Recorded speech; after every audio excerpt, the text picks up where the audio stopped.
Hey guys, it's Loman02, currently getting ready to play in the 100 cards, record the 100 card Singleton event, so we have an even number of players today, so I will not be playing. If I had been, I would have played this spicy brew right here, which may not be pulled up yet, but, nope, it is. Which is 4-color Zoo, Domain Zoo. It's not playing blue, although I think it probably could go into blue. Got some cool ones, such as Tribal Flames, has like Wild, Macottle, Dryad Militant at the 1-drop I think is actually pretty awesome. No mana dorks of note, so it makes it a little more fragile to like Blood Moons. Excuse me. But we do have more main deck enchantment artifact removal, with such hits as, Destructive Revelry, Onboard, Kasali Pride Mage, Dramoga's Command. You have the Hand Disruption, Abrupt Decay to kind of deal with that kind of stuff. And we also have some other weirdo cards that are interesting, like Fiery Justice. I want to try this for Planeswalker duty. Plus, it just clears a board against other aggressive matchups. The life gain tends to be irrelevant when you're attacking with like 4 to 5, 3 to 4 toughness creatures. Goes run Demonic Tutor. Oops, I just cut Arc Trail. So pretty cool deck. No basic lands, 33 land count, so very lean down. It's basically a lean down version of like 4-color Blood. You have like Aether Vial just to help fix. But it actually works pretty consistently, and it just tends to be the best of. I don't know if Isamaru, Hound of Kanda should be in there. I tend to like to have like the 2-3 style 1-drops, but he's got decent sized toughness on him. Kytheon obviously just for his special ability. And Weather Wayfarer, just a great 2-for-1 advantage card. Same thing with Grim Lavamancer down at the 1 spot. So just the best of value and efficiency. Just a zoo deck, basically. So, we should be getting started now. Let me just make sure we haven't had anyone else join, because we may get to join if that is the case. Nope, we are at 10. So, we'll go ahead and start the event.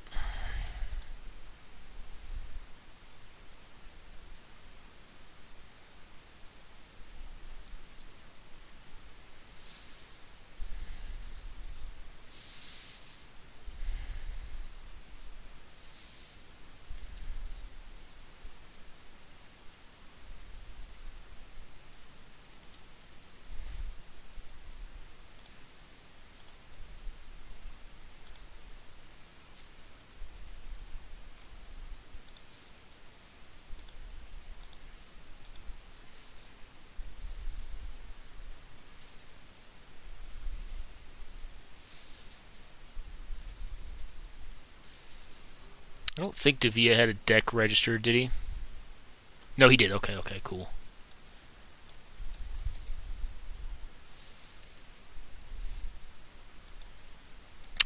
Alrighty, so let's capture some games, guys. Like I said, unfortunately, maybe we'll challenge one of the winners to a game with this list. It looks like they haven't started yet, so I'm kind of excited to play this. I tested it last night, built it probably in about 10 minutes. I've been tuning it just, here and there over that time frame. Only one double mana requirement spell in the whole deck, which is Courser Crew Fix. I feel like it's very hard to cut that thing. Just so much value. Even when you get like 1 to 2 lands off of it, it's just huge, especially in an aggressive deck like this, where any incremental small advantage can just help you turn the corner, against a control opponent or a mid-range opponent.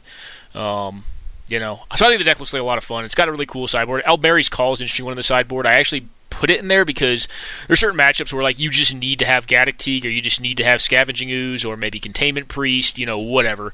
There are some utility, or even Mind Sensor. There's some utility creature cards in this deck that just seal certain games up. So I think it's worth having. Demonic Tutor main, I think it's obviously more flexible. Almeri's Call, obviously not at instant speed. Only 6 4-drops. None of them have duplicate mana requirements, which is kind of a necessity in this deck because we're playing all dual lands, and oftentimes, and all the fast lands, there are actually 0 man lands in this deck, which I think is what allows it to go down to 33. So it's just really all about efficiency. The only real nombo you have is like Green Sun Zenith with Gaddock Teeg. I think I've had it come up like one time in like maybe 10 testing games. But I wasn't that disappointed. My Gaddock Teeg eventually died, and I got a Saskia and just won the turn I got it. So deck looks pretty sweet. Like I was definitely looking forward to playing it, but I don't mind sitting one out if we're able to catch some good games. So we'll catch 5-color Scape Shift / Good Stuff versus ML Berlin's Speed White Weenie Aggro here. It looks like Total Hate got the Cursed Ragavan avatar. So 1-drop, Deathblade Elite is not the scariest thing to see on turn 1 from this deck. It's obviously good in like the mid-range mirror and even in like the White Weenie mirror because you can generally fog their best blockers. Alright, preordain off an island turn 1.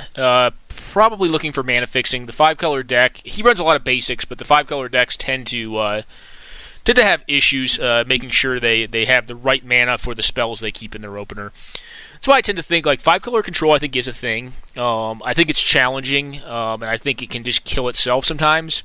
I think if you're going to go 5-color or 4-color, like you generally want to be a proactive strategy because generally then like your cards are just all going to do something. As opposed to be situationally good, you know. Alright, looks like ML kept a 1-lander. I mean, it's 27 land deck, and he is a greedy player, so he's kind of want to keep that kind of stuff sometimes. Alright, search for his Kanta plus a Caracas, so hopefully if he does hit his land drop, he's not holding on to... Alright, he's going to Lightning Bolt for every turn. We'll see if it works out. I don't know. Search for his Kanta should help purify the top deck. He's got white mana available, which means Path to Exile or Swords to Plowshares is a thing. You know, if I had Path here, or Plow, rather, not Path, but if I had Plow here, I'd probably just go ahead and get rid of this. When he's ditching land, it makes me think he probably has a green source in hand. Green-red. Alright, we're sleight of handing. He needs green mana to really make this deck run. Green-blue or green-red is probably what he wants right now. Green-black would be fine, too. Well, did he find the fetch land he wanted? You can never tell what they did. I mean, okay, so green-red. He found the green-red, but it's a cycling land. Obviously not the best, and he'd rather leave that in deck for Scapeshift. But it is mana fixing that allows him to get his ramp online. So he has stuff like 3 visits and like Nature's Lore in his deck. ML kept a greedy one and is getting suitably punished. No offense, brother, for keeping that hand. This should be, I believe, white-based aggro versus cats. A green-white-based cats list. I think the cats deck will be kind of unfavored in this, just due to the fact that it just has worse creatures. They do work more synergistically together. Alright, so there's Solemn Simulacrum. He found another green-red land here. Now the Deathblade Elite is blocked, and I think ML is going to lose this. He kept a greedy one and just did not pay off.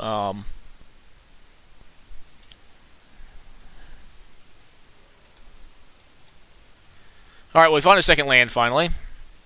And he can play something under counter magic. What does he get? Alright, so... Well, it's at least a big creature card, it appears. Well, not really a good one for the mana cost. But he is cracking in there for a lot of damage. Yeah, I mean, he's doing a good job of beating down. The Thalia may just need to stay back. Caracas can bounce the Amiri. And or protect the Thalia. We shall see.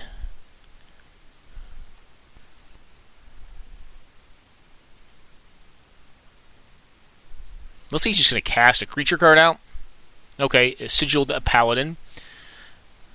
Would assume it's a cat, but it is not. So First Strike is obviously relevant here. But he has the flyer, right? The flying double striker.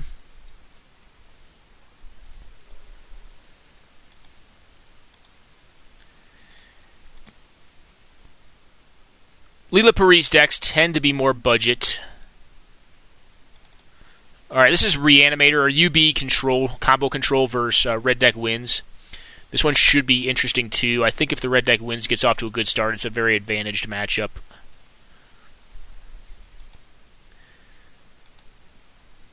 Alright, they're just starting. So, all of the creatures are dead. Alright, we Strength of Arms through a Solemn Simulacrum. Alright, Journey to Nowhere, so he can stop gaining life, or he can... I guess he can counter this. No? Okay, does he have another 1-drop is kind of the question. And what's going on over here? We're attacking with all. Huh. Yeah, I was going to say, this is not going to end well. You just lose a bunch of crap. For no reason whatsoever. Yeah, I don't like that. That seems like weak play to me, but what can you do? Alright, we're still waiting on this one right here. Ironic Gentleman is Mulligan, which is good for the Red Deck Wins player. Alright, Bribery, finding his best card in deck. Probably a 3-drop. He may have a 4-drop or 2 in the deck.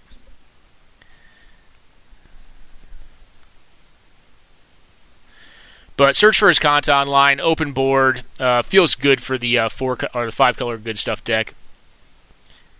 And ML is going to just lose that one due to his greed, I think. That's just a greedy keep, and you can't do that and expect it to go well. Can hope, but on a 27 land deck, if you only open with one, the chances are you're not going to hit one for a few turns. Alright, this is going to be, again, a White Weenie aggro versus Blue-Red Moon. Drive Militant, strong one to open with against Blue-Red Moon because it is a spell-based deck. Okay, does he have a turn 1 critter? Because that's going to be kind of... Alright, that's not really as good as a turn 1 critter. Not even close. Okay. Scryland, does he put top or bottom? Suppose we'll have to go back and check in a moment. Total Hate's still debating what he's going to get with this bribery. There's probably not a ton of good options. Maybe a Stoneforge if he's running it. Selfless Spirit. Yeah, so I mean this is just how the White Weenie deck eventually gains control of this. I mean he made one very poor attack though, I think. This is get 2 lands, right? 2 basic lands, yeah. Alright, so Anticipate. Oh, he got to Searing Blood Chase, which is good value. Especially on an opponent on 3 cards. He really does need to get a permanent source of damage down, though.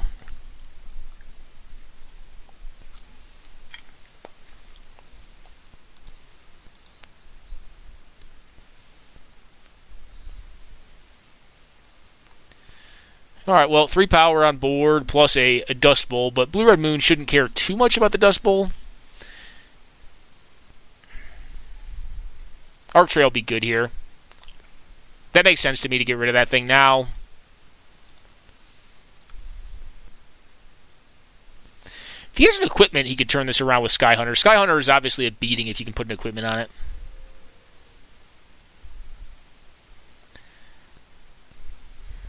I mean, at least... I guess it actually doesn't hold the Selfless Spirit back if the Selfless Spirit attacks alone, but I don't think his opponent will make the mistake of attacking with all here.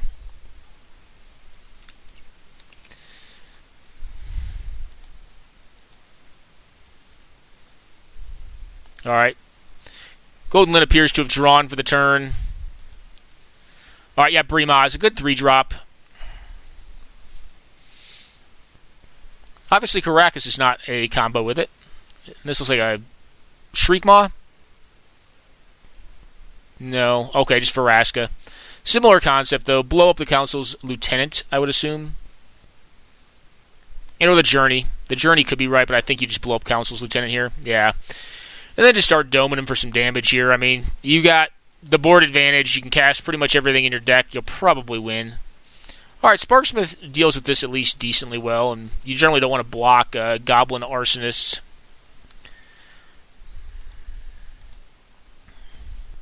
Cure Keep.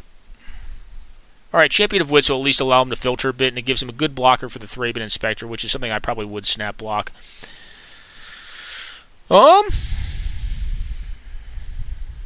Okay, Precinct Head. There's a Shriekmaw. Alright, I kind of felt a Shriekmaw in the winds. I don't know what it was. Call me Psychic. Probably because Vraska doesn't see a ton of play whatsoever, but Shriekmaw is a little more common. It's especially very good in 4 and 5 color decks, because obviously the 1 black is pretty easy to find on this many fetch lands and this many duels that are fetchable. Alright, so I think if I'm ML, I just go ahead and concede here. Realistically, no way to win this. Alright, Goblin Bushwhacker. Going ham here. Getting in the damage while it's good. Down to 10. Mog Raider is actually a beating because it actually doubles up the power of Goblin Arsonist, essentially, because it can make something a 2-2 plus Dome for 1. The Sparksmith is pretty significant right now, too. What's the best play? Probably something along the lines of like just playing out the combo piece, Walking Ballista, to knock out the Raider plus one other card. I mean, you knock out one of the other cards, and then he'll probably sack it in response to make something bigger, and then you knock out another 1/1. Intuition gives him the combo if he's still alive, but it's going to be close because this is 2 plus 5, so 7 damage, so he just needs 3 damage to finish this game off, depending on what kind of counter magic his opponent has. Kasali Ambusher, very cool. These cards are just not as good. These cats are just not as good as White Weenies cards are, though. That's the problem. They just can't compete. I don't think, at least.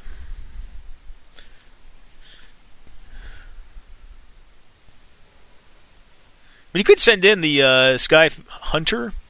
I guess your life total is more relevant than theirs is. Alright, Stoneforge Mystic is probably the game. That's going to... Well, what does it get? Does he have a relevant sword? He may be running bad swords, like the Protection from White Sword. I do think that sword's, generally speaking, kind of a bad choice, but just because you don't want too many swords, like there's too much mana, generally speaking. Like 5 mana is a lot. Like I normally only want 1 to 2. Yep, he has Sword of Light and Shadow, which is going to be strong here. But his opponent does have a blocker for it.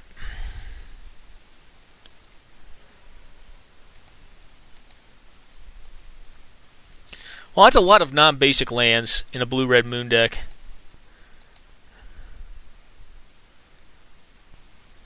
Well, no. The fear gets through.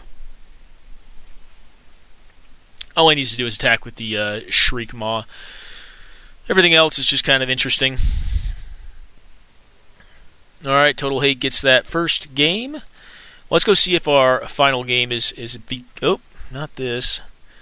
This game should be interesting because I believe it is Jeskai versus Junk Pod. Yeah, it's like a Junk Pod sacrifice theme deck. You can see like a Veteran Explorer over there to get some of the basics out, so it's kind of got some Nick Fit stuff going on. I don't know about Veteran Explorer. I think you have to run a sizable amount of basic lands to make it good. Alright, well, Aven Mind Sensor is a strong one. I don't know why you would feel the need to cast it on the main phase, because now he'll just probably counter it here on the main phase, which makes it a little easier to decision cycle for his opponent. But, meh. Well, we've had twin Aven Mind Sensors with the bad new art on them. It's actually probably better art, but eh. Alright, so Noble Panther, and we're Dust Bowling at this point.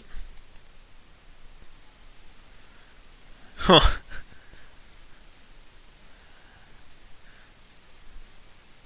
Why is he Dust Bowling the... What's he doing here? This seems like it's going to be interesting. I wonder what he's got. He could just be sacking this with the mana from it.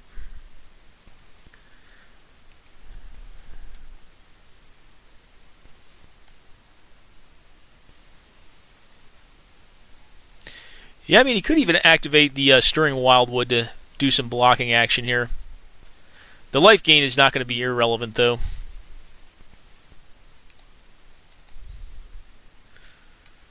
Alright, looks like Redditori's stuck a bit on mana. We've got an Eldrazi Displacer. Well, it's activatable. Nothing relevant, but it's there. Obviously, Veteran Explorer is kind of rough with Aven Mind Sensor in play. Alright, well, the turn has been passed, so Firebolt happens. Yeah, he's got the win. Oh, wait, he may be one short, unless he has another burn spell. Needle Drop, that's it. That's game. So, sack, Pyrite Spellbomb, Dome for 2, 5 on board. So he sacks the Arsonist and kills.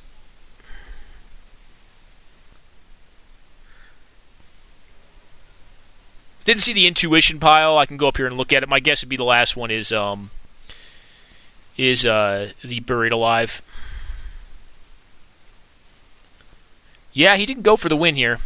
But I guess he still has it. All he has to do is, yeah, he should have gone for it earlier just to not have to show more, but I mean, it's fine. He misses 1 damage here, though. Yep, Bandit Keith gets him with red deck wins against a blue-black control. Spike Feeder. Very cool card. Very old card. It's an old 5-color death card. Living death card. Actually, it was played in a lot of decks. Back when it was a thing.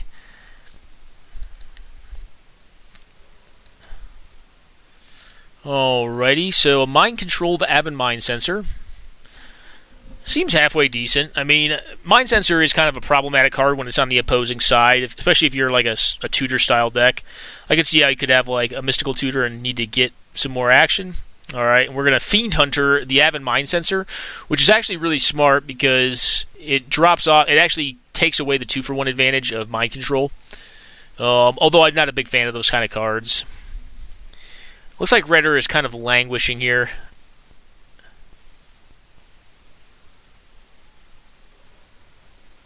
I think you could honestly attack with the Jirazi here. Like, just get in there, right? Because the Veteran Explorer is doing what? Like, it's going to find, like, what, one land, maybe? He probably doesn't run a ton of basics. Sajiri's Step. Interesting.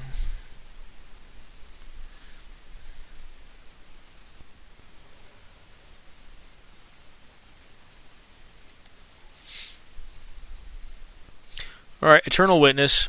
Probably gets countered again. You have more counters. I mean, it's not getting anything back this turn unless he's sacking a land to kind of hide what he could get. Getting another life gainer. Interesting.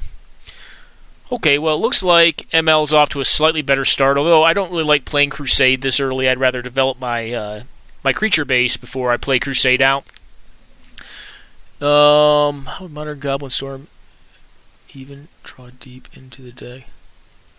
I don't know, man. I haven't seen that deck. I don't even know what Modern Goblin Storm is. So he's got the Skyshroud Claim. I was going to say, he definitely has a double red card in his hand. There's no reason he'd get a mountain when he could get like a forest or an island here. So I think he got that deliberately because he has Anger of Gods in hand. Because you would normally not do that in a Scape Shift deck. You wouldn't take a mountain out. Well, the little cats that could may get... Oh, lifelink? Oh, yeah. the Regal Charsicle, or whatever this thing's name is. He's going to gain a boatload of life. Actually, you may just turn this thing around. I mean, you what? Block this thing, I guess?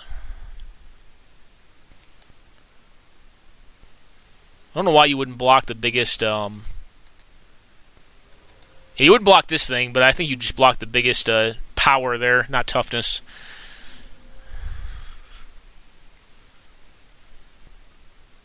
Well, you get an untap here.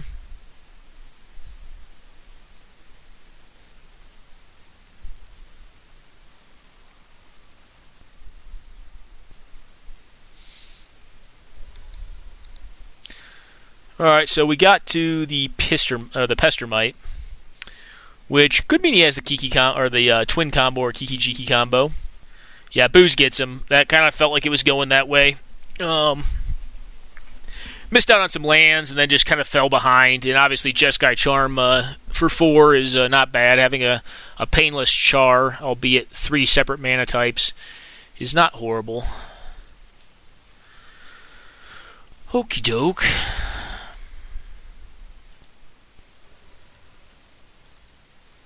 Alright, Baleful Strix at least cuts off the Quarter Paladin and gives him a free draw. Yeah. Okay, brother, take it easy. That's going to blow up the Crusade. Seems fine. Seems good.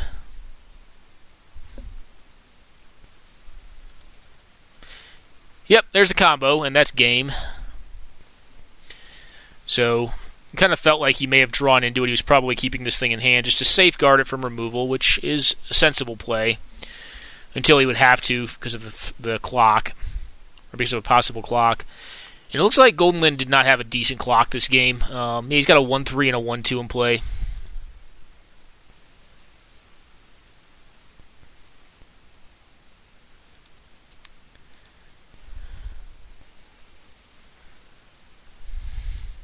Yeah, I don't know why folks make other people play this out. I mean, yeah, it's a combo. It's degenerate, but, you know, it's a game. Get over it, you know. Alright, so a lot of cats. And Davia, in a surprise turnaround from basically a close to a 20-point life swing from Regal Charsicle, is now on the back foot. And although I think Coercive Portal is a very, very bad card, it's going to do some very, very good work here. Well, does he have removal in hand? No, he has 0 cards in hand, so he's kind of got his back against the wall. I guess you could attack with a 4-4. I don't know why you'd attack with all those 2-2s. There's too many first strikers, man. What are you doing? Leave your 2-2s back. Don't... Oh, my goodness. This play is bad, but the draw has obviously been pretty solid. Plus, Indestructible is just going to keep him in the back foot anyways. Yeah.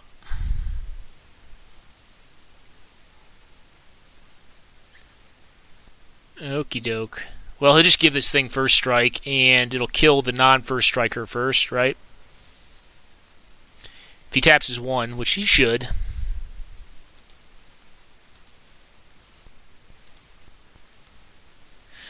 Okay, Eldamri's Call finds a Voice of Resurgence. That's a strong one. You draw a land as well. I mean, if he runs it out here, he's probably running it into counter magic. No, okay. Well, he resolves that, but the Grim Lavamancer is kind of problematic. If his opponent can cast any cantrip. Alright, Jack gets him. And then here we're just... I guess, we had a Glorious Anthem, then we got 6 power in the air. That ain't horrible. It could be worse. I mean, it could equate to a 2-turn clock, depending on what else he's able to play. Mystical Tutor for what? Probably... I don't know. Scapeshift? Yeah. He's got 1, 2 in play, 8 lands. That's 24 damage. 21. It's 21 exactly if he has enough. If he has enough mountains. Yep, that's what Scapeshift does. It gets some basically like it's another degenerate combo. Very strong deck. I mean, I don't like this build of it. I think this build is like too all over the place. I like to focus my Scapeshift builds a little more, but it's going to do 21 damage here, so that should be game, right? Yeah, 'cause it's 6. Oh wait, no. No, it'll be 21. 21. Unless he's short a mountain. If he's short a mountain, that could be really bad. Then he just does a little bit of damage, and he could die in the air still. We shall see. I mean, there are 2 obviously out. I still don't know why he fetched for that mountain. Maybe he had a Chandra in hand. He just didn't get an opportunity to play it out. Well, this match isn't restarted. I've got a bunch of life linkers. Going at what? Dak? Yeah.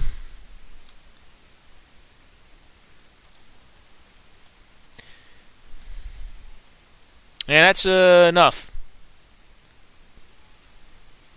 Wait, no, he's short one? He's short. No, he's not. Okay, no, he's not. I just can't see one of them. 1, 2, 3, 4, 5, 6, 7, yeah. 21 damage, and good game. Unless, like, ML has, like, a life gainer or something like that.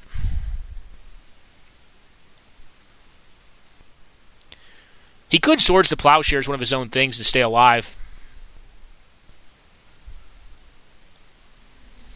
That'd be pretty funny if he had Swords to Plowshares. Yep. Well, that's what happens. And that game is over. Alright, well. We have flyers. Yeah, we still have a flyer. Really, all he needs to do is attack with the Sky Hunter. Although I guess this shadow creature is still gaining a bunch of life. Any equipment should really do it, though. Alright, cycling. When you're seeing 2 cards a turn, you should be probably pretty favored to win. Even if your opponent is drawing cards back, i.e. Selfless Spirit. But it could get there. Alright, so the Finks dies. And comes back to gain 2 more.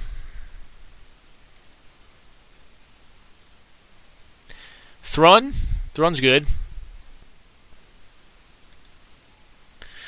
Alrighty, so 5 life with the Jace the Mind Sculptor in play. Yeah, he's dead. Basically, he can't cast any 2-drop or less card in his deck, which means he can't deal... Yeah, he's dead. That would be game. Sometimes red deck wins, just wins. And actually, I think this is a good matchup for it. I think this blue-black control deck is a lot better versus like White Weenie, where like creature removal is a thing. I mean, you're still going to take 2 here, and then you're still in the same position. Yeah, I mean... Yeah, you're down to 3. Bouncing the Keldon Champion seems dubious. Like, I don't know how you get out of this, really. Like, this is 3 or less, right? It's not 2 or less. Yeah, no. It's probably game. 3 is too little. So, no, even if the Keldon Marauders leaves play, he takes a damage from it. So he needs to gain life. So, like, he, like, legitimately, like, need, like, drain life, which is like an X spell, to drain life out of the Keldon Champions. And even then, it's, like, probably not going to work. Alright, what do we got? Alright, Hostage Taker. But it leaves the battlefield, right? So he takes 1 off of it, which means he's done casting spells.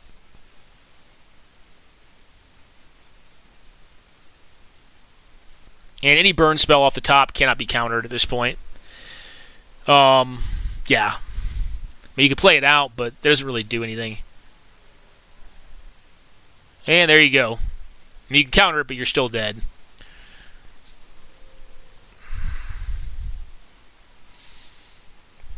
Yep. Alright. Cool. Alright, Village Bellringer, giving a Voice of Resurgence token here, so you have a 7/7. He actually may get overwhelmed here unless he has the combo in hand. Yeah, Booze will probably want to kill this because this is a combo piece. Alright, we do 2... Actually, no, he's got Lethal on the backswing unless he can gain some life. This is Redatori's end step, untap. Dome for 2 and then win. It looks like he probably wins this turn. So he domes for 2 and then attacks for 3. Unless the Manus Rider is going to die here. But if it was, he would have done it on his end step because he just didn't want to give him the untap. Yeah, you should have played this, I think, on your last turn.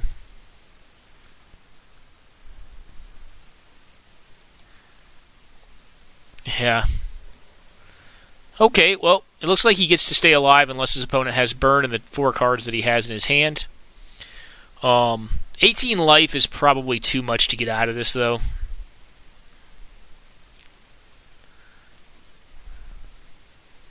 Alright, Stoneforge, a Mystic.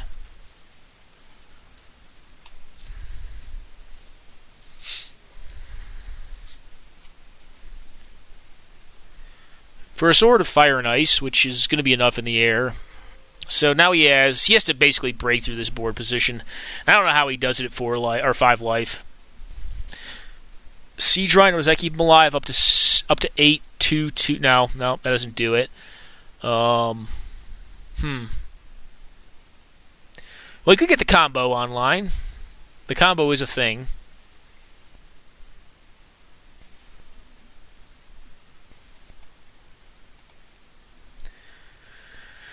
Alright, Vashino Heretic. It actually blocks at least decently. Yep, alright, Booze gets that one.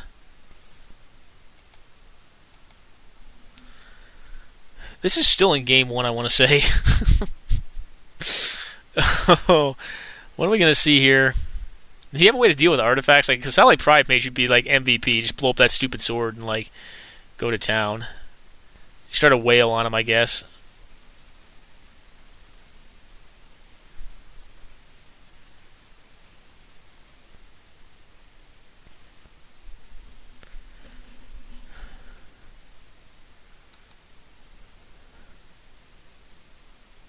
Dense Foliage. That's an interesting card. There's like a new version of that, like that's 1 green mana and you draw a card every time something's targeted, I want to say.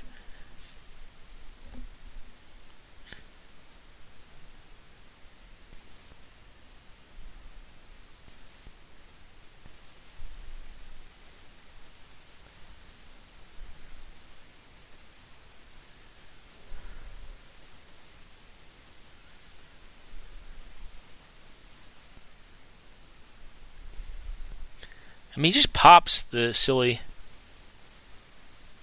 Yeah, it happens, man. I didn't see all of it, to be honest with you. I saw some of the first round. I feel like Abzan is just better as like a good stuff mid-range deck than it is as like a synergy deck. And if it's a synergy deck, like I feel like you really need to go all in on Protean Hulk. I haven't really looked at his list, though, like a Pattern Rector list. But that's more of a meta-specific call. It's Combo Pod. Let's take a look. Oh. Oy, oy, oy. Alright.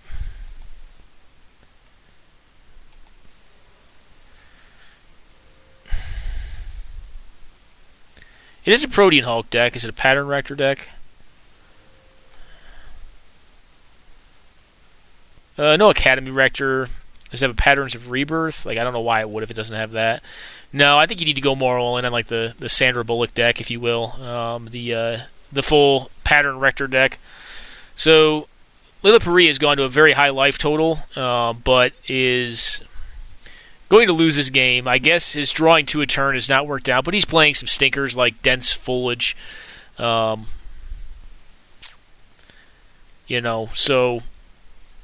I think we're going to see the White Weenie player turn this one around.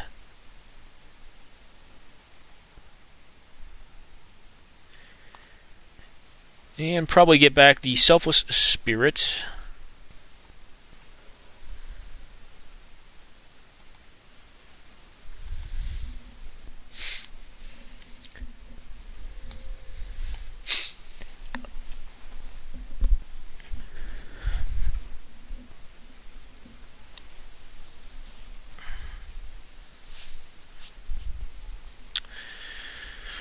Alright, well, Elspeth takes 2. Assume we'll just put a 1-1 into play here. Could possibly blow up the land and blow up the Gitu encampment and put a 1-1 into play. I don't mind that. Utilizing the flagstones of Troik here. It does secure the Elspeth a bit better.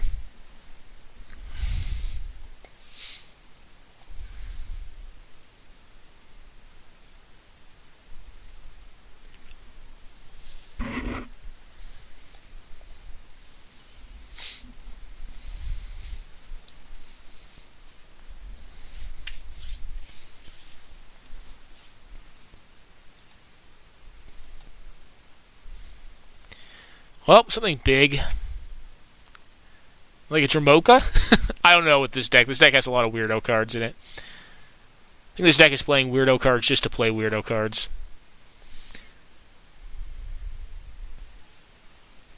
Well, that's a thing.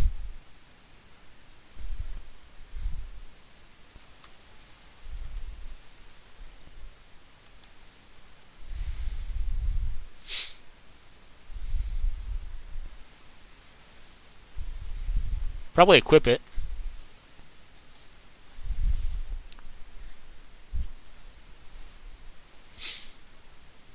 Well, those things are all big.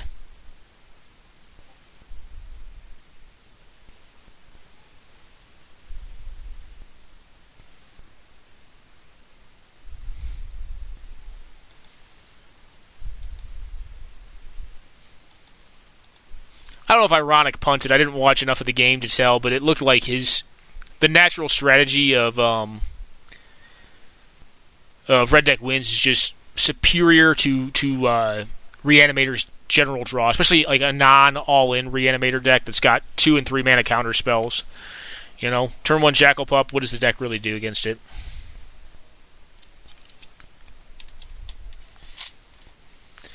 This looks like it's going to be a slog.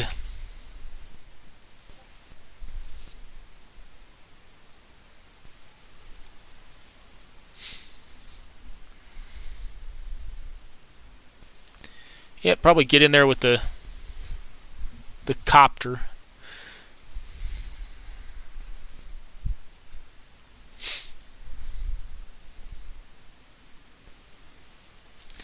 I think Goldenland's got this one. I mean, he can bolt this silly copter, but that just taps him out to do what? To get rid of a threat. When you start removing... removal is like really bad under Winter Orb, especially... I mean, it's just... Eventually you're going to run out and your mana is just tapped, and you've done nothing to...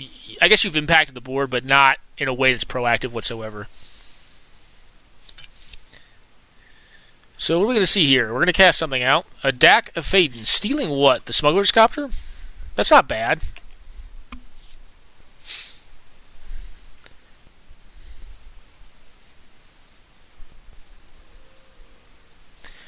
I mean, now if I'm Goldenland, I'm just going to start smashing his face. Plus Elsbeth for +3/+3, smash face. I think that's going to be good enough.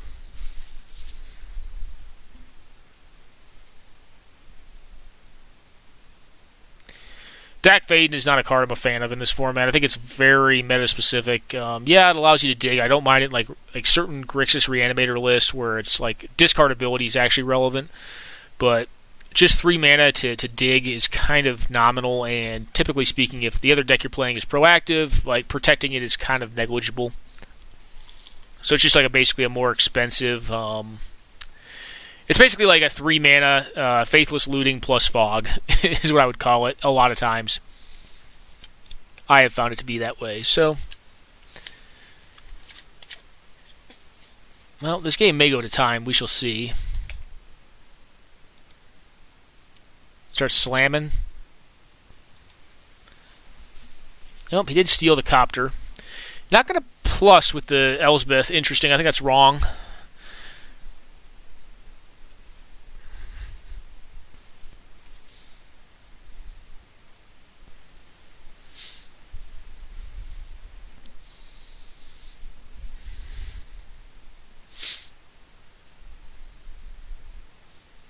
I mean, he's not really in a position where he can block either. I mean, if he blocks, then the copter's just sitting there doing nothing. He's probably not playing another creature underneath it. Okay, what happened here? Something got exiled.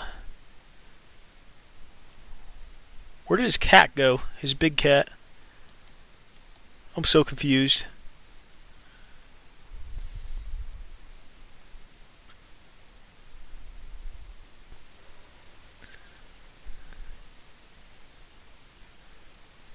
Maze of Ith is in the yard? How'd that get there?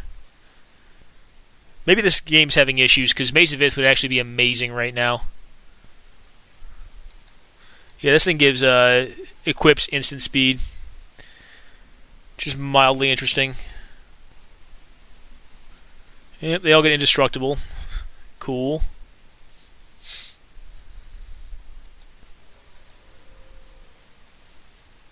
Okay, he did block. I don't think he could. I don't think it was an option for him to block there. But that's just me.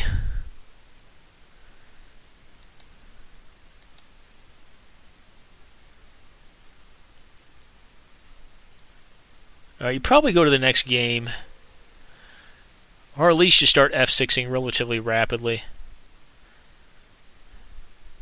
Oh, what do we draw for the turn? Always a watching. Yeah, that's what White Weenie does. Well, I can still equip this and get first strike, I guess. It's a thing.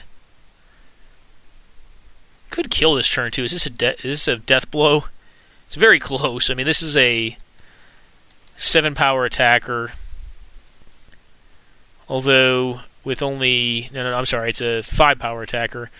This is a 4-power attacker if he pumps 1 mana into it.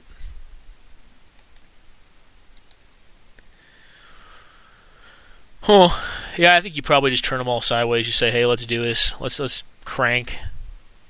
Let him eat one thing. Just win the game. I wouldn't think too hard about it. Oh, he's waiting for Leela. Alright, we're waiting on this match right here. Well, Hunter card can sometimes take some time, so...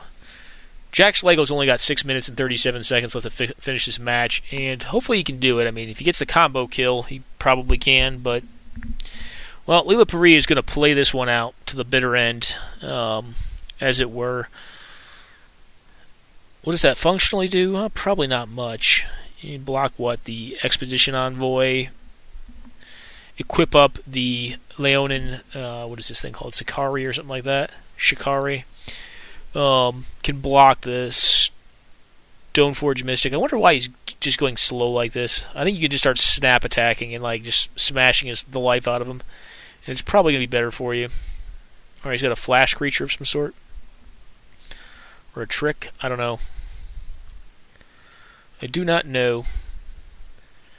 The pace of this match is a snail's pace, though. It's a little frustrating to watch, but what can you do? Alright, he's tapping this thing instead. Alright, to find 2 basic lands. Assume just a forest and a plains, yep. And takes 6. Opponent up to 12. Gets back likely the Selfless Spirit. Actually, that's the only thing he can't get back, so that makes sense.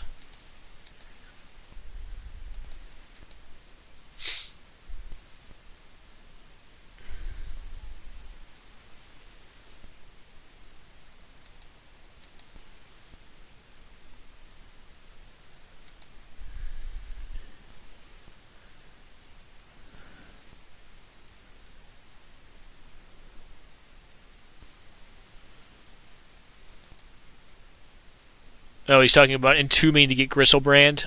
Yeah. Entomb's a powerful card. That's why we put it back in the format, so Reanimator had some additional power. He's not used to probably playing that blue-black deck that way, though, because it realistically wins through one very specific combo. It can reanimate Gristlebrand, but that's not the go-to combo. Go-to combo is Necrotic Ooze plus Phyrexian Devourer and Walking Ballista. So, basically make your own infinite rocket launcher. So we have this thing again.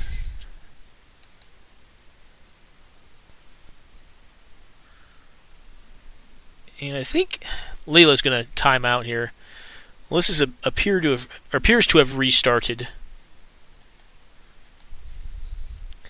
Alright, revoke existence. Well, finally got something that can deal with that silly artifact. And a pouncing jaguar. Equip. Yep.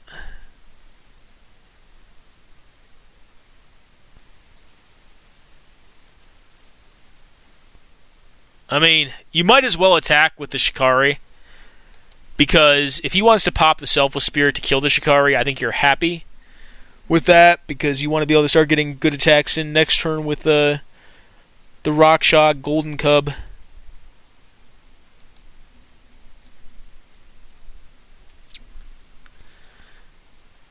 Oh, that's right, he has Caracas. That's where the thing went. I just wasn't paying attention. Yeah, that is a legend, huh?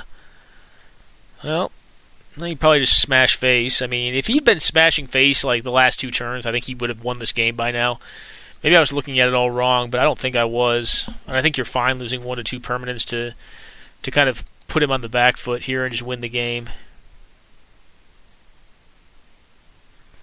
Yeah, it does.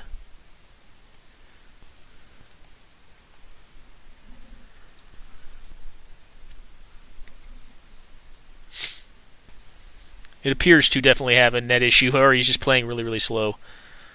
I don't know. Yeah, I think you just go with... I just attack all.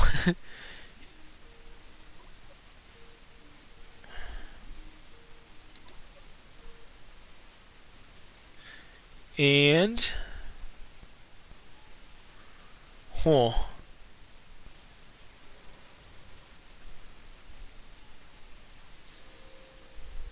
And there you go. There you have it.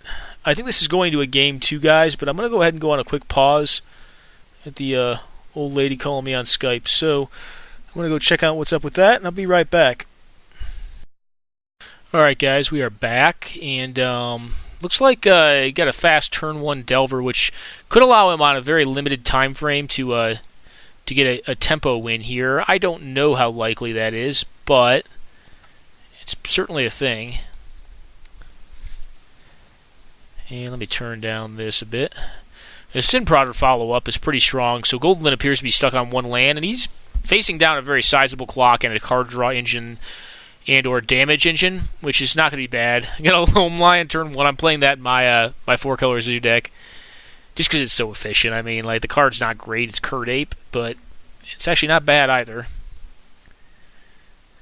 Got a 2/3 Curd Ape, white Curd Ape.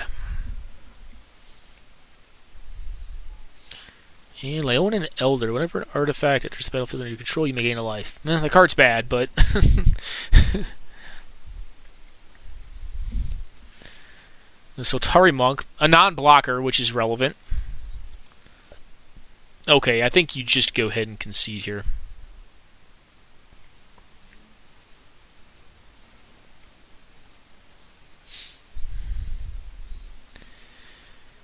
Now you got Arc trailed out. Yikes.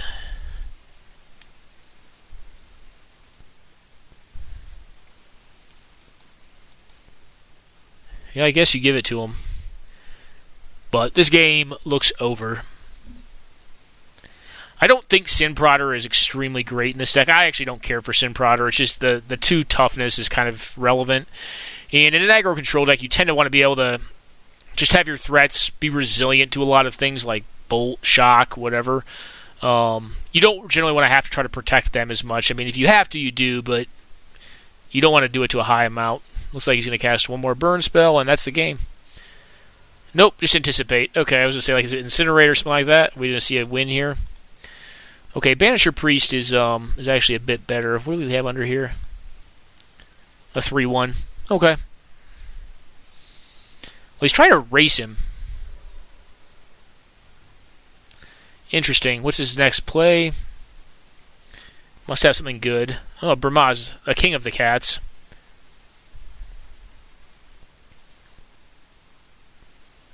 Alright, STP. But it looks like he kept a greedier hand.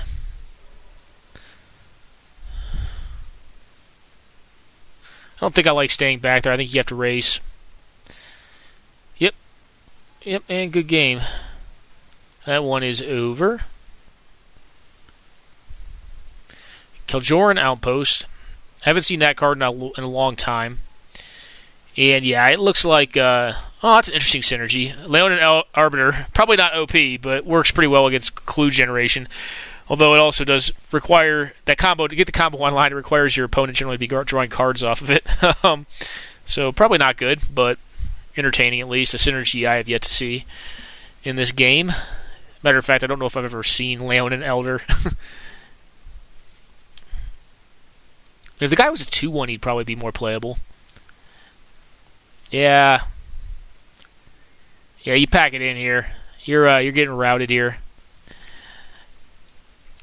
gonna take something really special to get out of this, like a Cataclysm, and even then it's not great.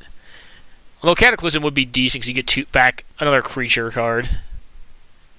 Yeah, blowing up clues. Well, attack with 6 power.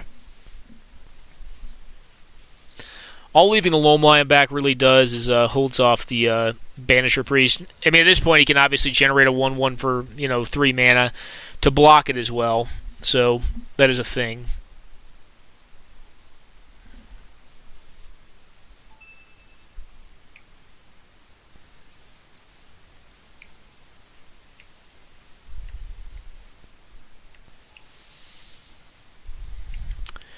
Yep, still going that way.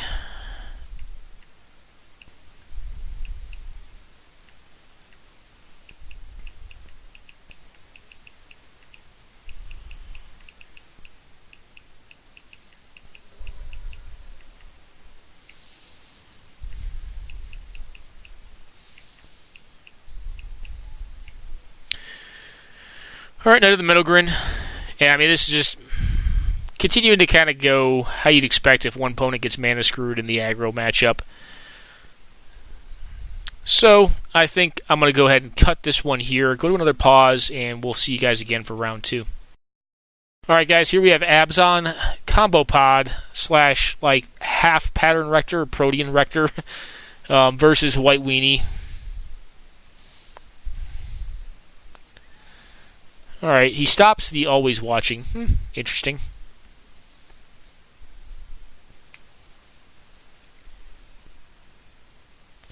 Anafinza. Interesting. One combo I never really thought of is Anafinza can recurse Finks. Well, he obviously drew removal for the turn. He just goes ahead and pops it off. I don't know if that's right or not. The deck he's playing against likely has some bigger and better creatures than just Anafinza. And I wouldn't be shocked if we see one here. Okay. Well, it's going to ramp him, which the White Weenie deck is going to be intrinsically... It needs a lot less lands, so like attacking into that thing has to make you think. Opt to play a Sigiled Paladin here so that his Elite Vanguard does not die in the process, but giving the mid-range player 2 additional lands seems like it's pretty bad to me. Yeah. So get a forest and a swamp here, I would presume. Maybe some snow color or snow covereds. We shall see. Could just be 2 forests as well.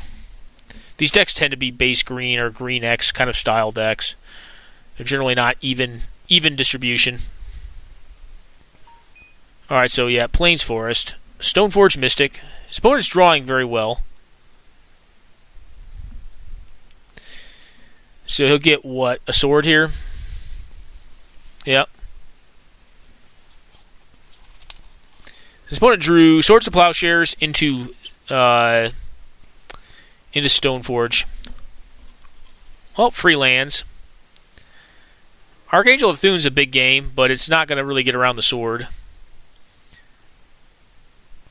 If you have Abrupt Decay, you just wait to blow the sword up.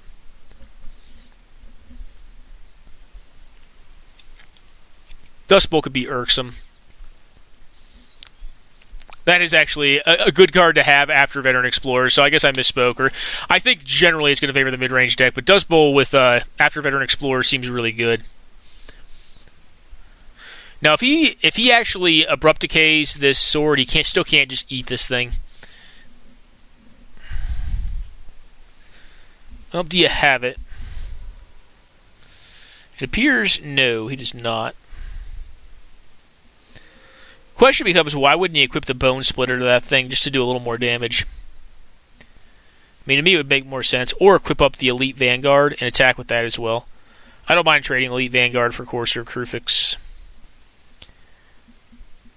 The cool thing is, if he finds land off the top, he can actually play this thing and gain some life off of it. And put +1/+1 counters on all of his creature cards. Now that is if he has another land in hand at this point, because we know he's got Deathrite on top. Alright, Strangleroot Geist. So he's going to wait on the Archangel of Thune. I guess this does allow him to block. Yeah, it gives him a blocker. But his opponent can actually start Dust Bowling here, which is fine. I mean, he nets his land back off Flagstones of Troik here. So, I don't think it's horrible. Alright, Bone Splitter. I mean, now it's kind of silly to do this. I mean, you should have put it on the 2-1 the turn prior. Yeah, the technical play has not been solid here. The draws have been pretty good for the White Weenie player.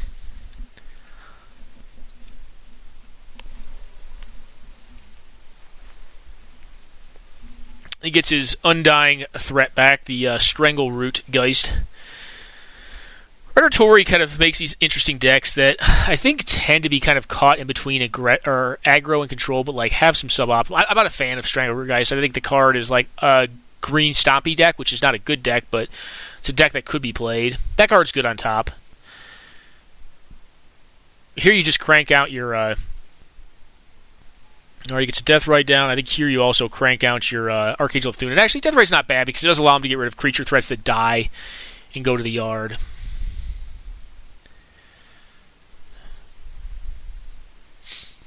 His opponent's going to gain an awful lot of life and do some sizable damage here. And Kasali can get rid of that stupid sword, which would be nice. Alright, Journey to Nowhere is going to get... Well, I guess Kasali can now get rid of the Archangel of Thune. Or, I'm sorry, the Journey to Nowhere, and get back the Archangel of Thune, which could possibly raise the sword in all actuality. But his opponent is drawn very well. So we know his hand is Desert of the True. And that's what we know about his hand right now. But he's drawn Swords to Plowshares, Stoneforge Mystic, Removal Spell, and Dust Bowl, which is also extremely relevant, and Feed Hunter. So yeah, he's drawn all gas. He has not missed this game yet. But that's what aggro can do sometimes. They have these really solid draws. But he is kind of mising pretty strong right now. This is 8 damage, half his life total. There's consideration to blocking here. I don't think I block with that. I think I block with the Deathrite before I block with that. I guess you can gain... No, you can gain life with the Deathrite Shaman. I guess as well. Yeah. So Kasali blowing up the Journey to Nowhere. When you build these decks, you need to make them so they can beat White Weenie. Like, you just have to, because like everyone plays the damn deck. I popularized it probably a year and a half ago in this format, and it's very easy to play. It top decks well. Folks don't have to play it particularly well to do well with it. So that's a thing. This allows him to get some more lands out of his deck, gain some much needed life, I suppose. Although, is he just dead here? Very close. I guess he can gain some life off of the or dome his opponent for 2. with the Deathrite Shaman. More removal? That'd be hilarious if he drew a removal spell right off the top ropes. So no Desert of the True is the last thing in his hand. Which he could even activate that now just to get more damage in. The Revelark here, Aerial Responder. That card's at least not that hot. Alright, gets in 6.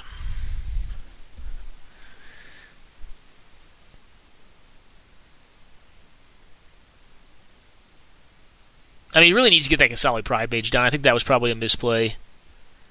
I know he's trying to get value off the Revelark, but his opponent's just going to use the Shadow Threat to push through damage. I mean, you know, you either have to deal with the Shadow Threat or deal with all the crap that's making it really good on it.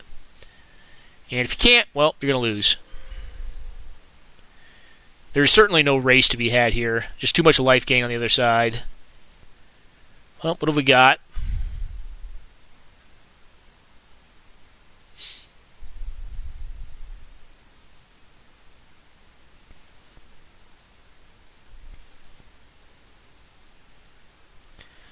Alright, Walking Ballista is strong. That allows him to get rid of well, no, he's still dead. Yeah, he's just dead. Yeah, you go ahead and concede here. He's going to put on the Flyer, bro. Well, the Flyer will have protection from white, so he's still dead. And good game. Alright, let's check out some other games. This one was kind of a little silly. The top decks were very swingy and just kind of made the game more, I think, more so determined by variance than by how the hands probably generally would play out. Which, you know, is a thing. That's why you play decks like White Weenie, you know. They require a lot less skill to pilot well, and, you know, they can top deck your gas and you can just win games sometimes.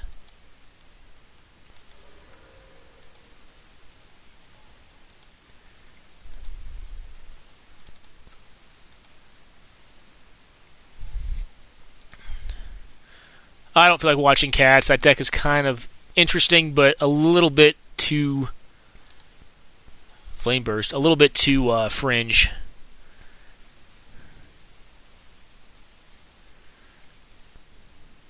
You know, days of Flame Burst? Huh. Alrighty. What about days there?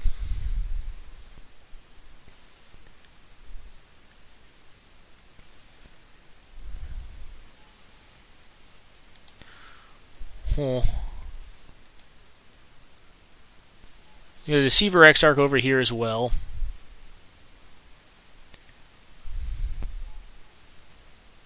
He gets to opt. That's some good value right there.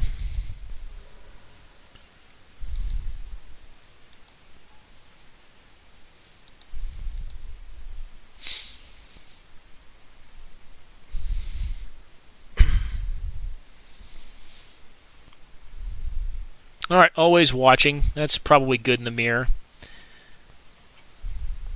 Is the Elsbeth dead? Very close. I mean, the Tapper is going to need to do some work here because, like, if the Aerial Responder is double striking, it becomes a 5/5. It does 10 damage next turn on its own. That's not bad. So you get in there with the Precinct Captain at a minimum, and the Knight of the probably the Knight of the Holy Nimbus and the Knight of the what is this? White Orchid. You got to crank Elsbeth down or force him to block and lose permanent threats. That is a must. So Knight of the White Orchid, Precinct Captain.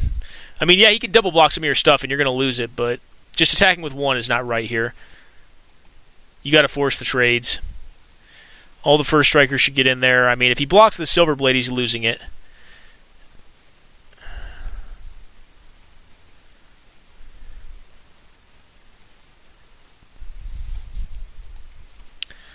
Alright, Council's Judgment. It did steal a Baleful Strix at a minimum. I guess that's a thing. He's kind of giving him a beat down here with this blue-red deck. Alright, that's probably game over. Right there. Brimstone Volley for what, 5? Yeah, it's not bad. But he needs to top deck into what? Like Sulfuric Vortex? Price of Progress? Yikes! That's awesome. That's stellar. That is effing sweet. I mean, I love it when red deck wins can like win a tight game like that, where like they're probably not, it does not look at all like they're winning, and there's like very few cards, there's like one outers, because that was kind of a one outer. Like, let's be honest. All right, guys, Flame Blast plus like Flame Rift could do it. But that's a 2-outer. But getting to see a Price of Progress kill is always cool, especially against the 5-color good stuff deck. Or I'm sorry, no, it's not a 5-color good stuff deck.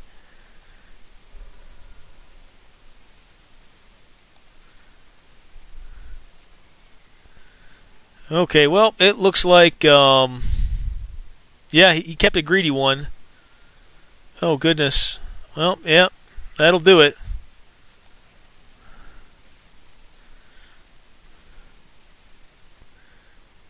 Alright, you definitely knock out the Silverblade Paladin here. That is the first... Well, I guess it's going to knock out the Pre-Saint Captain, so both of them will stay alive. But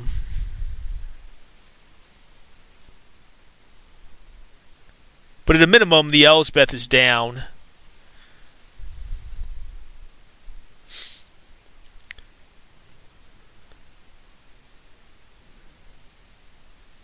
You could just block nothing, but I mean, the always watching kind of puts him in a bad spot. Yeah, and Jack Schlegel gets total hate on the 5-color deck here. The Price of Progress, is it not? Very, very cool to see. Don't get to see him win like that all the time. That's obviously a problem card for the deck I would have played today as well. That's why we sideboard into Burrington Forge Tender and we run a main deck Dromoka's Command just to keep us from losing that. Then again, the deck I was going to play today really only needs 3 to 4 lands to even function. Like, it doesn't need more. That's why I placed 33 all in told in the deck.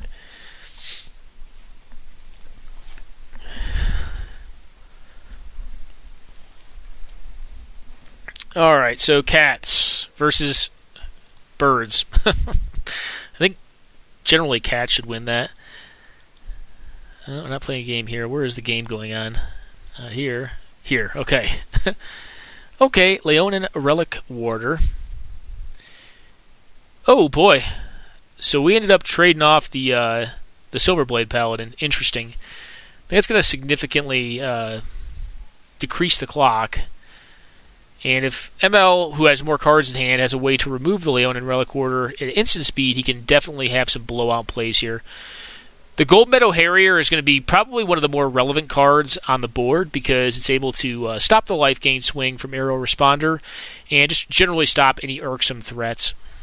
I think ML made a pretty significant, or took significant risk there though, because I think the proper block would have left the Silverblade Paladin alive and would have, basically chumped on like, the Knight of this thing, and whatever else he had, try to keep the Elspeth alive, and then just dome his opponent for 10 lifelink damage next turn, and then just keep the flyer around to eventually close the game out. But the Harrier is an issue.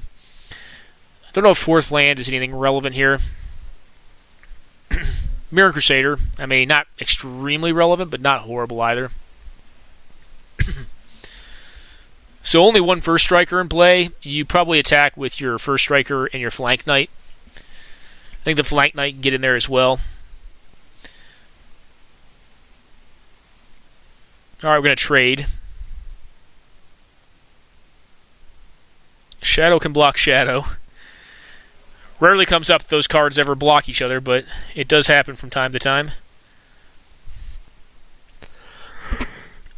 Pardon me, guys. So turn 1 Ponder, and go.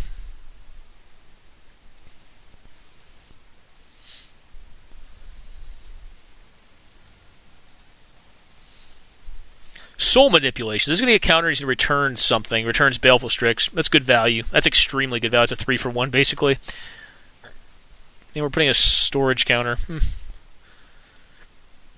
And Infiltration Lens. What does he have? A Secure Tribe Elder here? Nope, just the 3 visits. Pretty similar effect, though. He'll likely get blue-green. Yeah, breeding pool. Makes sense. Obviously nothing else to cast, or otherwise he would have gotten a trop. But so we know he doesn't have a Preordain or a Serum Visions or like a Portent in hand. Or a Spell Snare or Spell... that's possibly a big game unless he removes it. I mean, his deck's got removal. Total Hate says he's got like Fatal Push, Lightning Bolt. I'm sure he's got a way to deal with it. If he doesn't, he's probably in big trouble. Because his deck is not fast, and Miner, if left unchecked, can do some significant work. Okay, a Courser of Crufix. And another non-basic. Probably blow up the blue-green if I am in Jack Schlegel's shoes. Let's see what he does, though.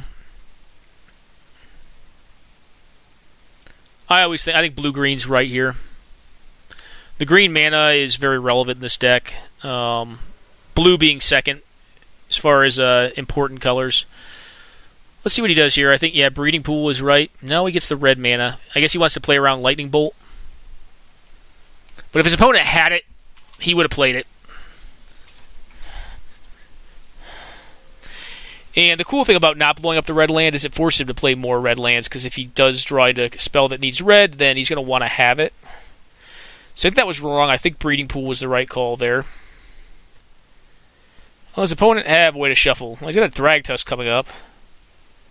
There's even another threat, because if he can start presenting threats, he could possibly bring this game to a decision.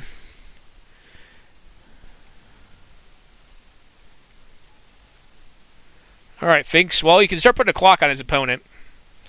His opponent will get to Sleight of Hand next turn.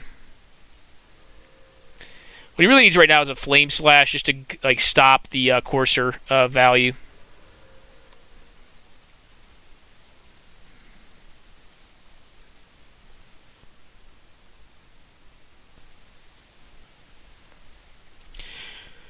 Probably Sleight of Hand first. I would not do this first. I think that's wrong, but hey, what do I know?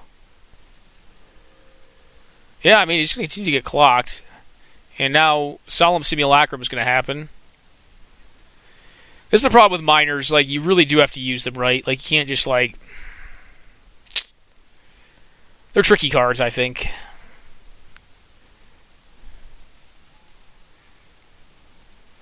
That's a big game.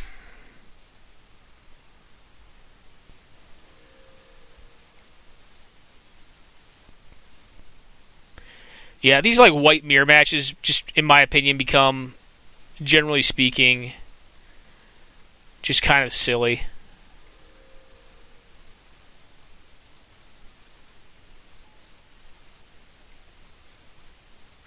Oh, Booze Mongoose is losing this one.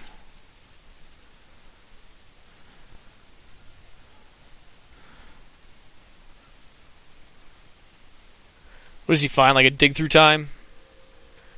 Or a Treasure Cruise?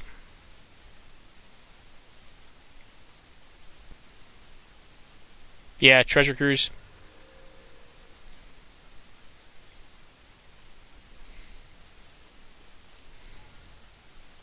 Game's over.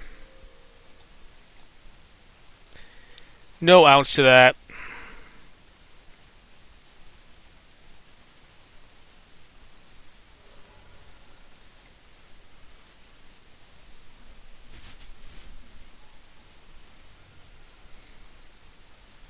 Well, can he deal with one of these threats, is kind of the question.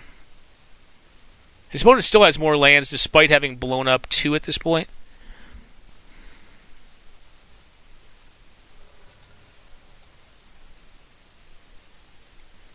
Okay, Always Watching was the draw here. I think you just get in there. Oh, they're both just recast.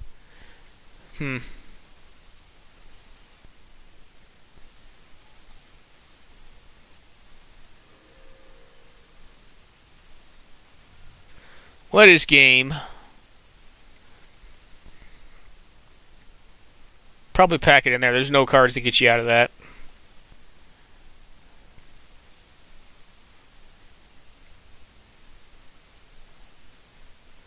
Huh.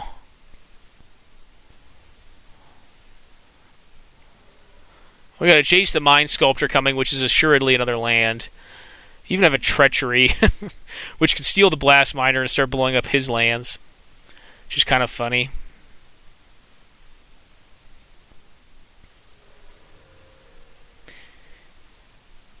So, like, Blood Moon would be stellar in this matchup. Oh, Sarkin Vol, what does this thing do? They can create 4/4s? Alright, draws a card and had 1 mana of any mana. Okay, Portent. Did he keep that thing? Yeah, he did keep it. So he's got Cryptic Command coming up. Yep. That one we kind of knew was over. Yeah, Sublime Archangel is probably good enough. Although, at a minimum, these things really can't be blocked very successfully. I suppose they can be blocked, just not well. If they don't get blocked, you can find removal off draw.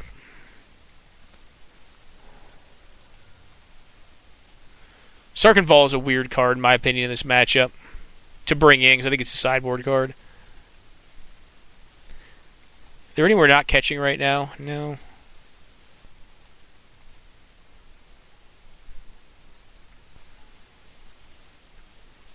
Get in there for 2.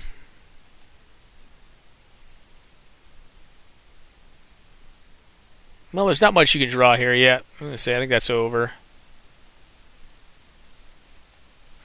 Alright, well, he's going to block here, which makes sense.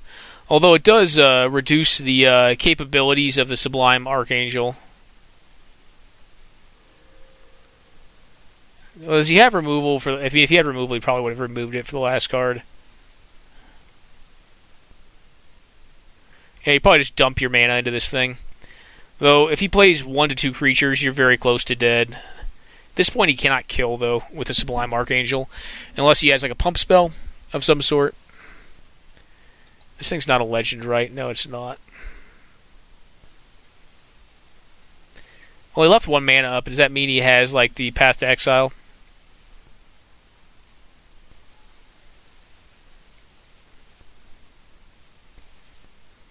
A Suture Priest?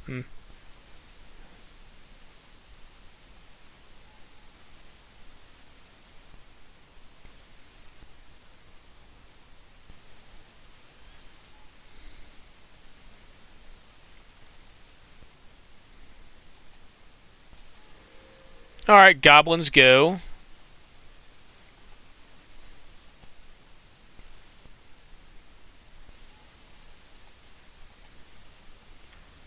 Seems good.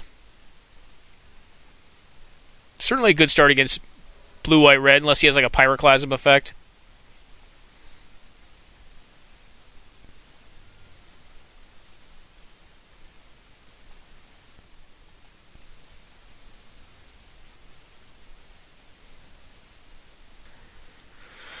Huh. Well, this game does not look good for Leela Paris.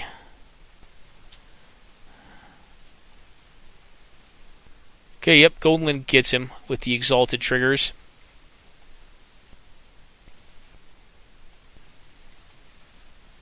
Warmth again. But the way you win through Warmth is by just having board advantage, right? So, like, if you just play creature cards out, like, you're going to eventually win with them. Yeah, this is exactly what you need to do. Yeah, Sparksmith, that's cool, too. Can actually remove a lot of crap.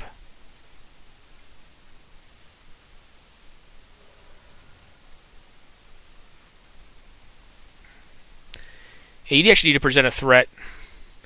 Warmth by itself does not close out this game. Now, I would say, like, Sphere of Law does, but more than likely. Alright, so Impulse on top. I mean, this game feels very over. Although, no, he can't quite do that.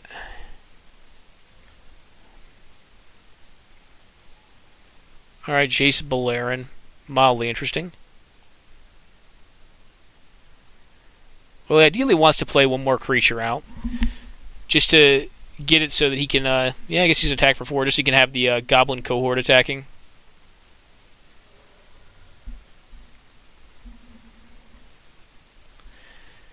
Yeah, if his opponent just went all in on this Warmth, thinking that it would win him the game, I don't think that was a good bet.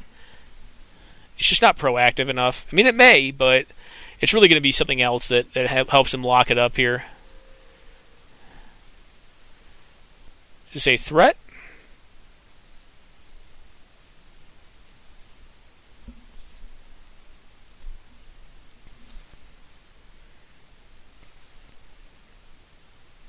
Dak Fade. No Electrolyze. Blowing up those two.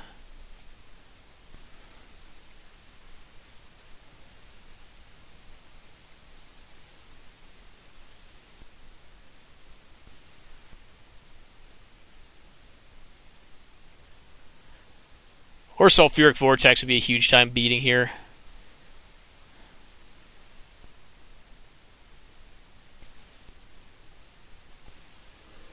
Yeah, Nets 1.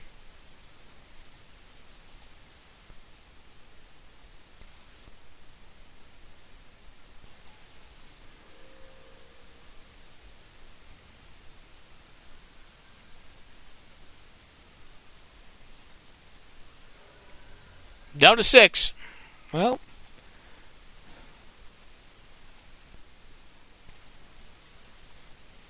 Old Grim Lavamancer. That's just going to get Sparksmith away, though.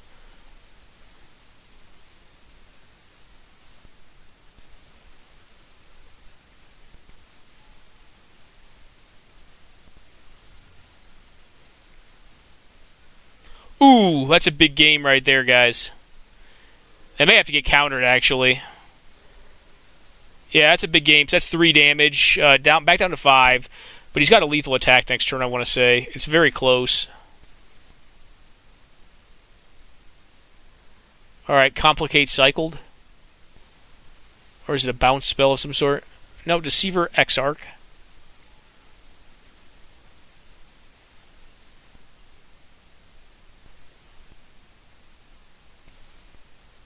Alright, so he's going for the twin combo. Is what it would seem.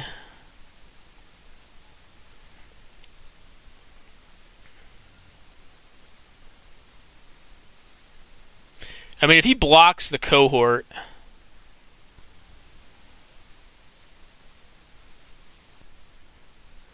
so he thinks he has the win. He may have the win in hand. That may be what he's up to here.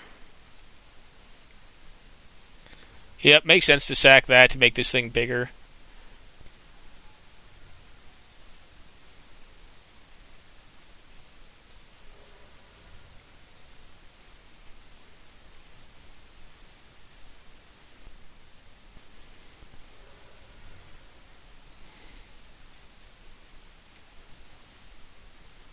Doesn't quite have the burn, it would seem.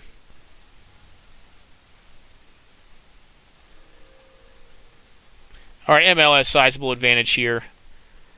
Turn 3, so he missed a land drop. Yikes. Yeah. That's going to mean the game, I think.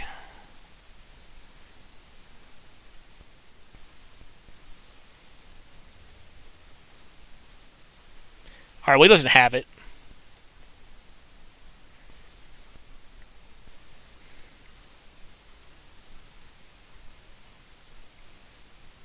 There's a goblin.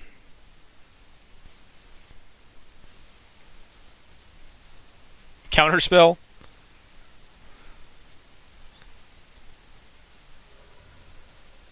I mean, he'll just Sparksmith your crap out of the way. Hey, you just Sparksmith the this stuff. I guess no, I can tap the Sparksmith, right?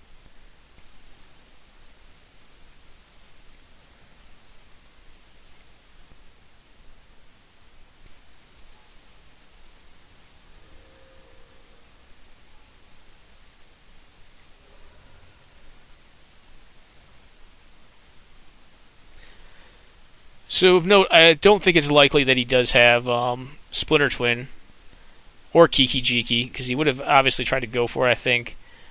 Yeah, ML wins that one. It's just a rout. These matches are not that interesting. Alright, Deceiver Exarch on Total Hate's end step. Does he have Mountain into Splinter Twin? Win? Yeah, it looks like it. When you run hot, you run hot. Maybe not. I mean, you just slam it if you have it. No, okay. It was, being fair, the exact same casting cost, so it seemed decently likely there. Not doing a lot of damage, but at a minimum, like, has a card engine now.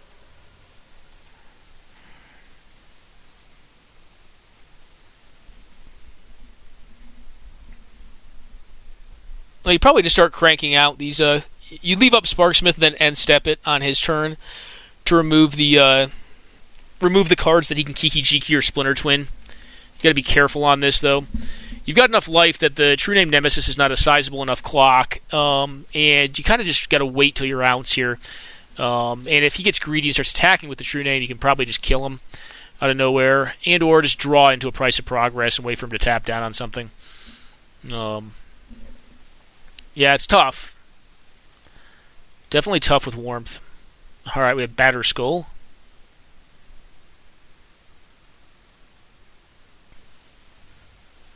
Okay, we're just going to bolt this thing.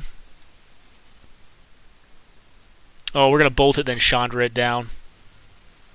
No, maybe not even that.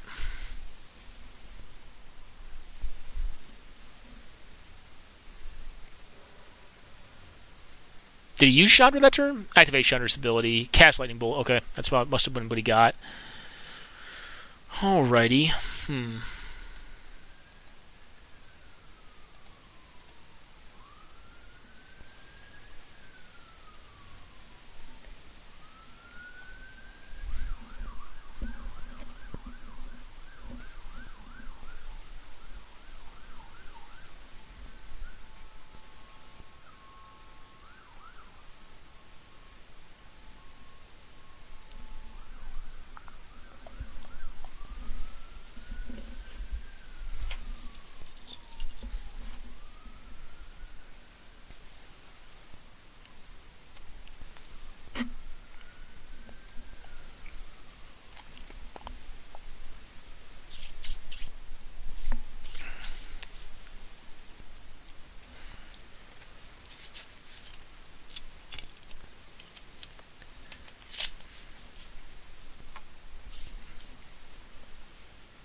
Alright, Bogart and Ram Gang. The problem with this is it's going to make more damage to you off the Sparksmith.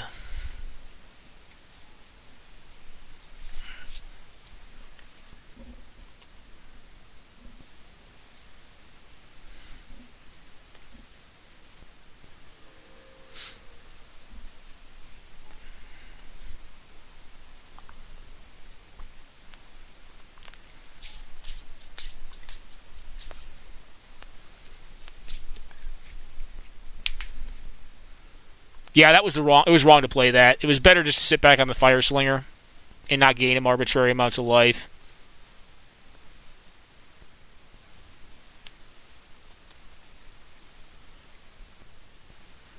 All right, well, this looks pretty good for total hate.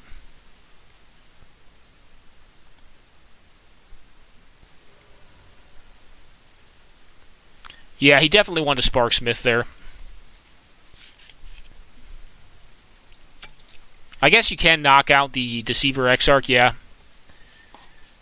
Because, does he have lethal? Very close.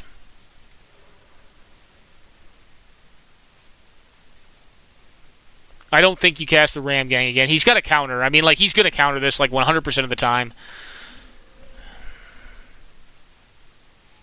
Or not. Or he just put himself dead on board. He probably has removal. Like, I don't see why you wouldn't. You don't attack with the Frenzied, or the Goblin Fire Slinger. It actually does more damage not attacking, because you can tap it to do 1 and then sack it to the Sledder. Sledder and Sparksmith should get in there. Actually, yes. I guess you can leave Sparksmith back just to kill Village Bell Ringer. The Ringer of Bells. Yeah, that's rough. That's what he had, though.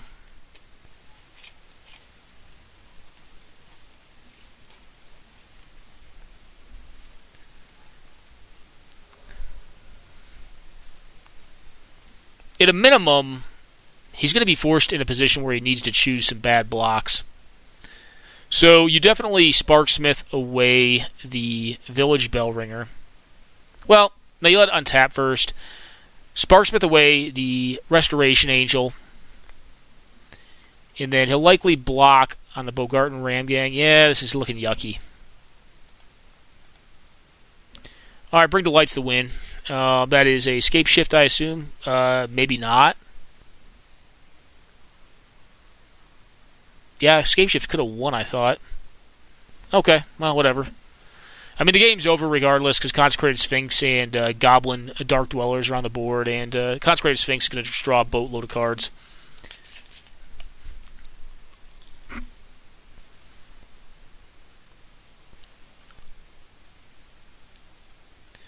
Yeah. I think you just go ahead and pack it up there. Unless you have, like, Treachery in hand, and you can, like, Treachery the Sphinx. Alright. Well, maybe you have Kefnet's Last Word. I don't know. I mean, like, this is so bad. Like, Dak Faden, like, draw 2, like, draw your opponent fucking, excuse my language, guys, 4 cards. Like, it's just so wretched. Like, you just concede when this happens if you don't have the answer to it with, like, bribery or something like that, or counterspell.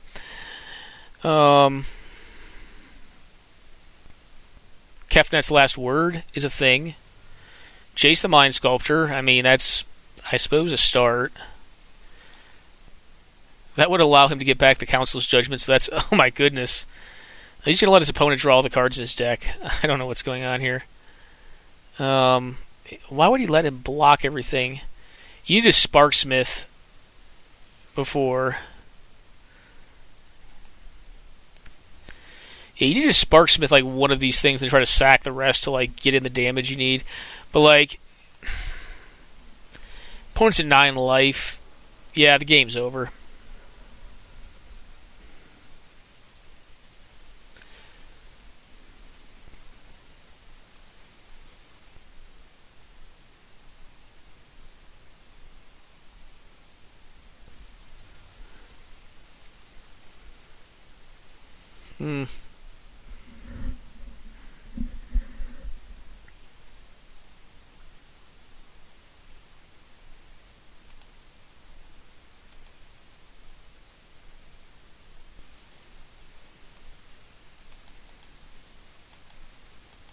Okay, so we got rid of the Shadow Critter here.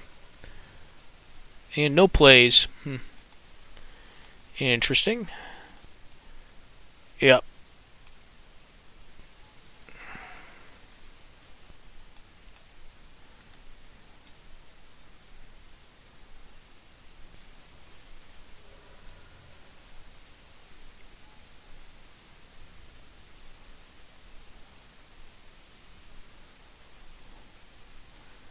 I mean, you should blow up the Restoration Angel here.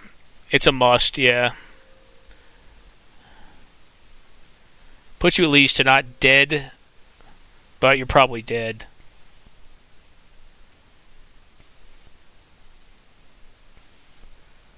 Yep, that's pretty good. That's enough. Just do the +1/+1.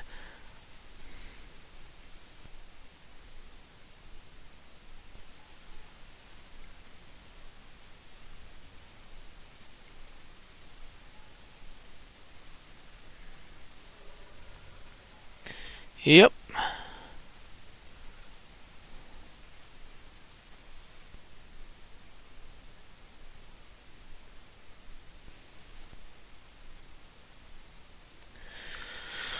Alright, so here, Oketra's Monument.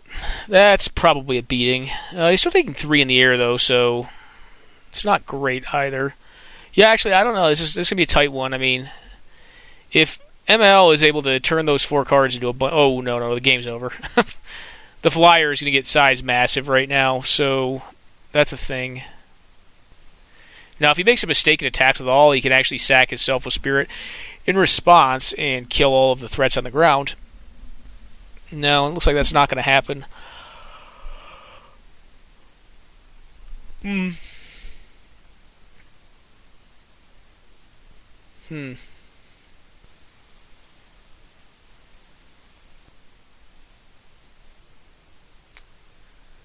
Well, and pass it. Infinite mana. Question is, do you have the removal to stop all this stuff?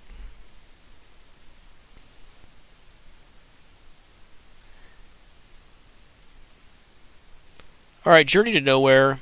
Probably on the Sierra Avenger. Maybe he has his own flyer, I don't know.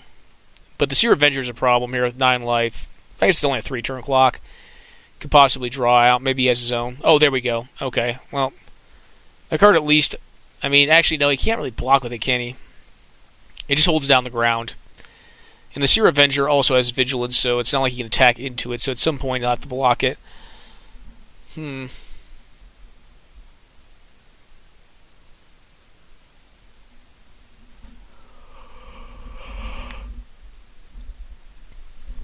does at a minimum hold back the Knight of the White Orchid. Now, if he can remove the Sierra Avenger on the next turn, he can probably get a pretty decent blowout attack in against the Sajani. So he'll go to 5. May give it double strike, but that doesn't really do anything. Actually, wait a second. So if he gives this thing, is it plus what? He just gets flying and double strike. That's 4 plus 3. That doesn't quite do it. It's only 7. And even then, he could like block the Knight of the Reliquary, or the Knight of the White Orchid. Yeah, +1/+1 counter makes sense to me, and then next turn just go for the double strike on it.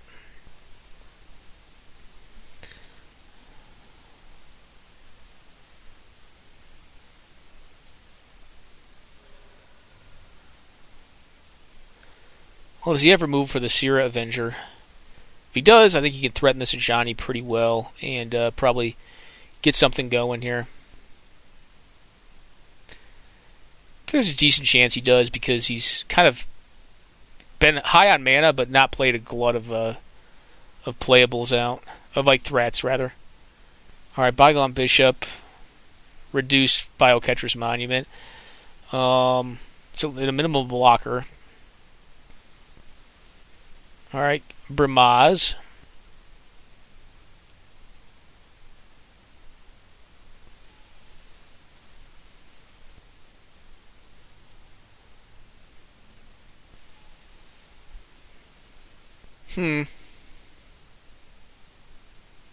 Well, that would be a no to removal.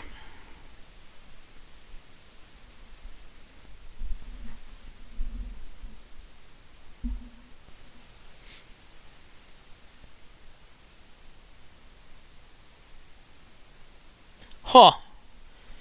Interesting. I think you just chump here. I mean, you obviously have to. Could give a protection from white if he has an ability to do that. He need 5 lands to do it with 8.5 tails. He could have like any number of protection spells to like stave off or whatever. Elsbeth. Well, Elsbeth kind of has the other effect, so you can make... I'm just going to create a 1/1. I guess that keeps his planeswalkers safe.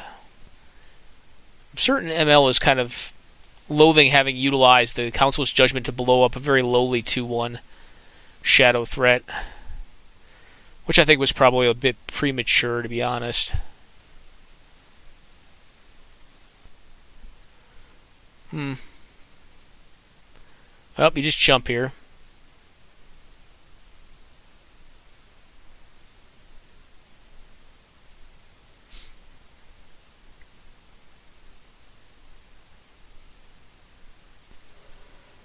Interesting choice. I would think you'd want the card engine over the lifelinker, because the other deck's not going to have reach. I mean, its reach is through protection mechanics. That's about it.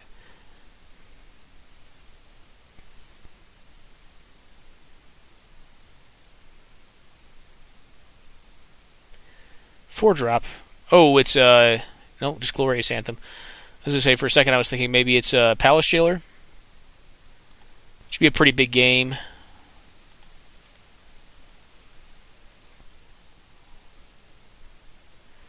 mean, he could just serve. If he has a combat trick, that would possibly get him. You don't serve with the flyer, but you could serve with everything else, essentially. Probably send in Brimaz and the Elite Vanguard as well.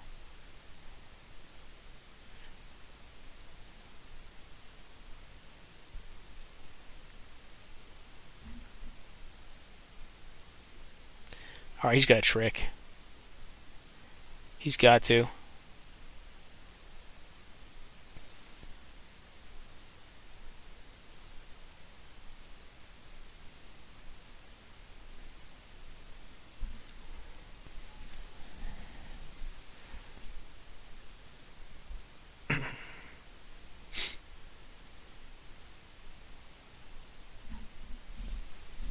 It's a lot of vigilance tutus.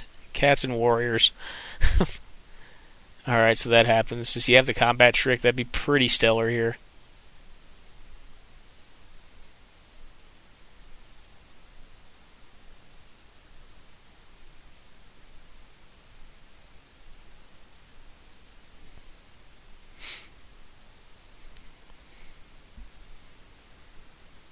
Yeah, does he have strength of arms?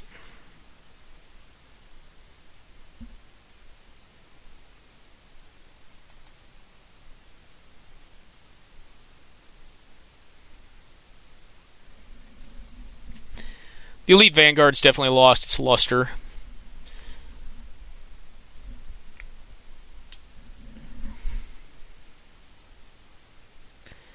This is the slowest game of White Weenie I've seen in a while. These two players are definitely deep in the tank. She lets his walker go. Interesting.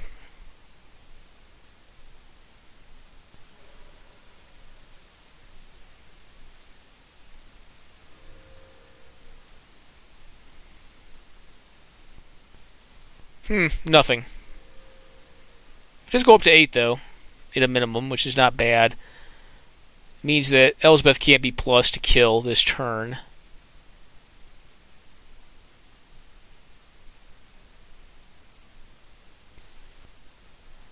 Sigiled Paladin. I mean, that's kind of just the same as anything. Smuggler's Copter. That's going to be another flying threat next turn. Elsbeth's a flying threat plus Sira Avenger. Sira Avenger actually does not have to be blocked here. I actually wouldn't block if I were him. I would just take. I mean, for some reason he didn't put a +1/+1 counter on the Elsbeth. So, yep, he takes, which was right. It was 100% right.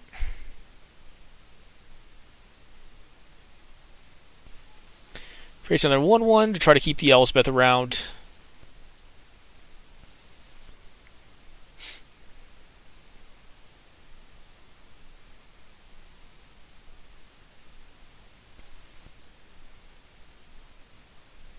Basilisk Collar.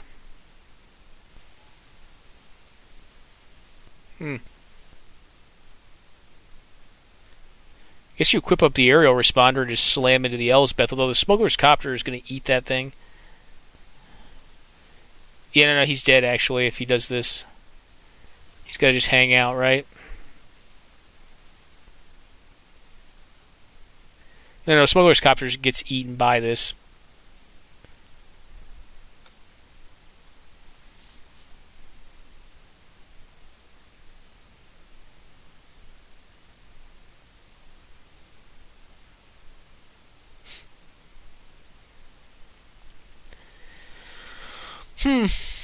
Well, we shall see.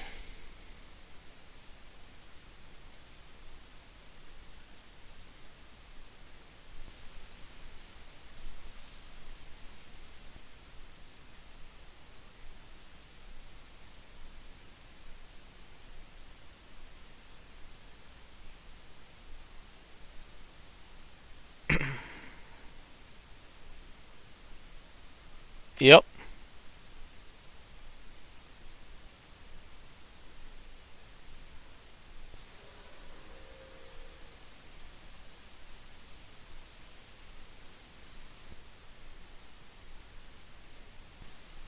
Well, now ML's dead unless he has a removal spell. It was the other half of the problem with this line is that the Smuggler's Copter will get activated by one of the tokens. The Elsbeth will give +3/+3 in flying to another threat. And he can take a Smuggler Copter hit, but he cannot take a hit from the other flyer. Alright, Sword of Light and Shadow. That's a strong card.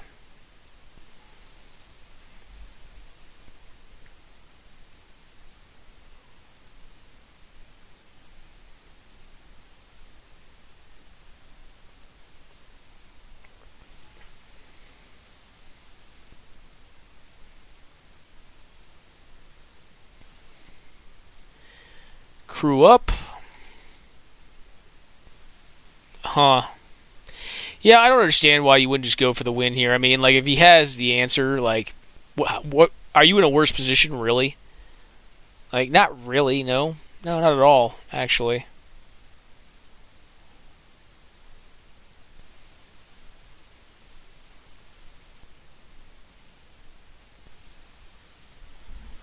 Huh. Well, I mean, giving him outs, giving him draw steps. I can't think of many things that get him out of this, but there possibly are.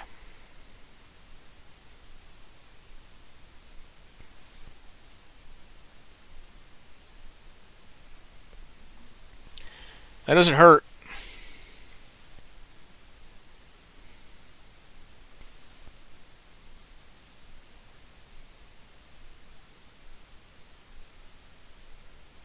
Alright, Elite Inquisitor.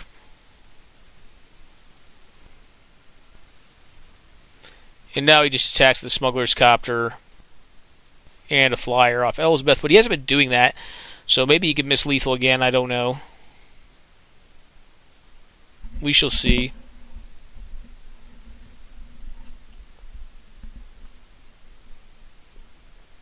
Yeah, for some reason he's just not into this whole lethal thing. I mean, his opponent's tapped down. He has the pump for the win here, but I suppose we're just going to see this. Equip it up with a sword, I assume. But you can also just equip a sword to another attacker. What is going on here? This game is so sloppy. Guy's is killing me. I guess he gets the Exalted trigger, so the Smuggler's Copter still doesn't die. But if he just equips a sword to any threat and attacks, then the other Smuggler's Copter has to block it, and this Smuggler's Copter gets through. I don't even know what's going on here. This is so bad. I love you guys all to death, but this is sloppy play, my friends.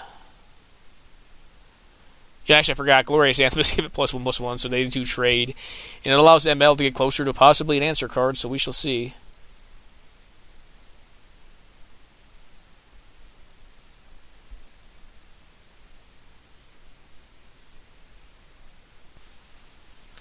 Yep, Mother of Rune's not so hot. Alright, Fetchland.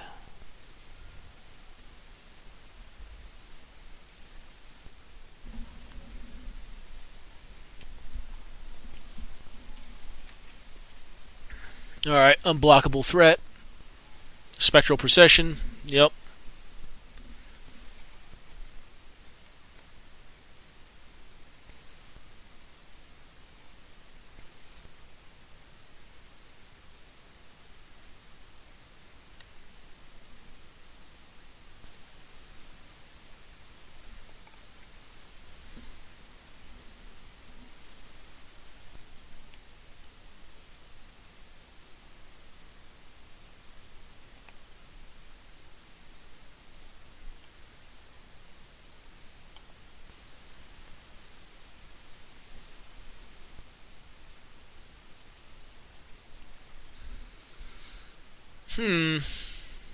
Well.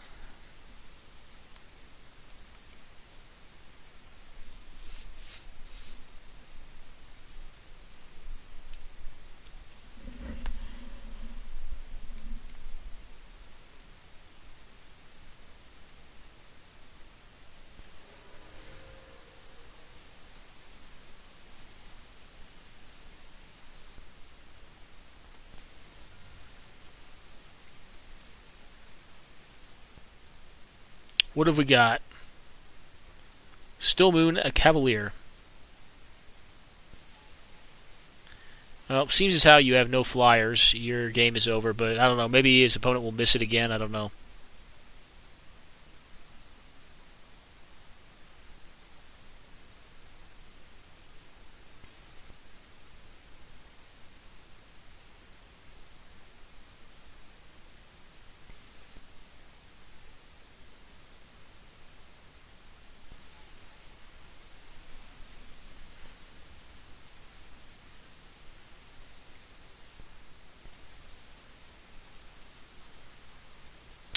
Yep.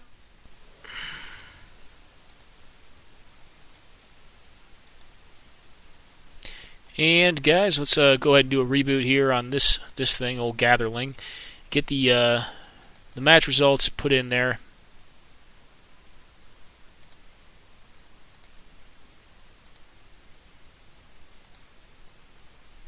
Alright, so 1-2 in favor of Golden Land. Booze Mongoose, yes, did win that. Alright, and on to round 3.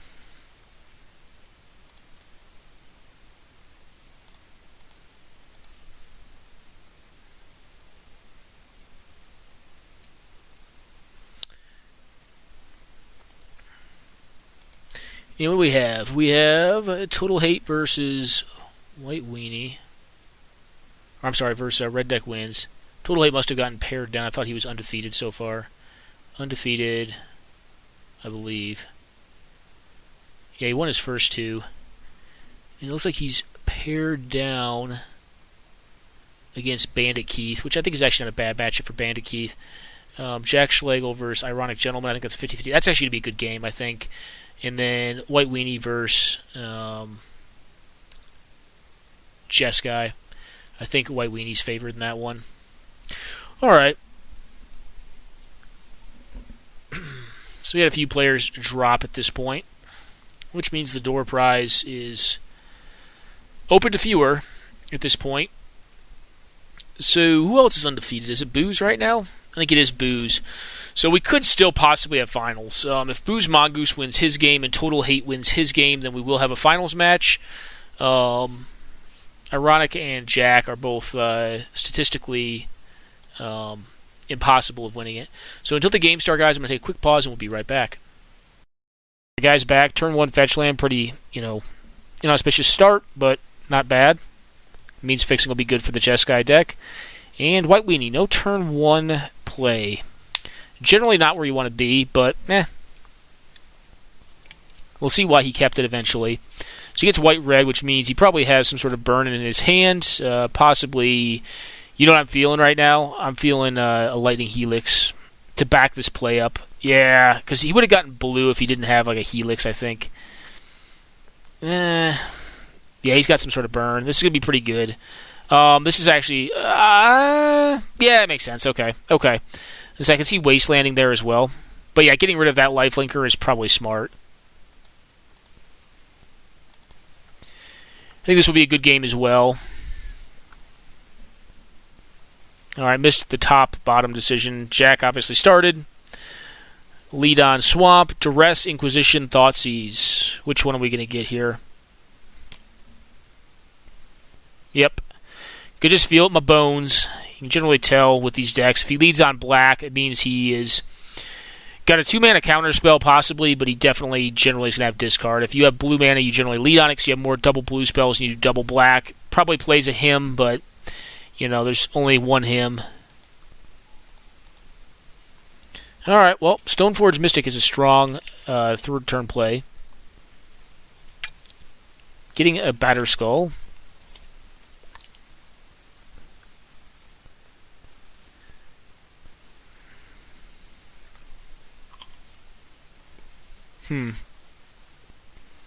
White Weenie doing nothing is not in a good spot. This should be an easy matchup for the deck, but you need to keep a proactive hand. Obviously, drawing into Stoneforge is strong, though.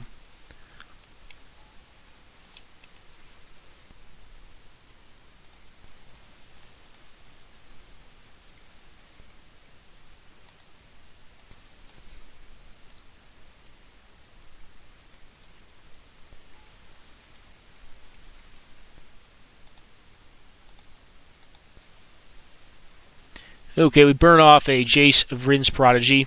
Probably good.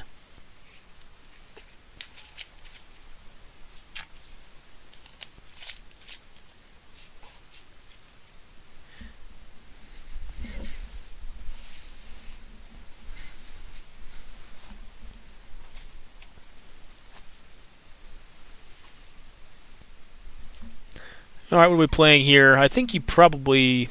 we'll see. Alright, Syrah Avenger. It's a good card.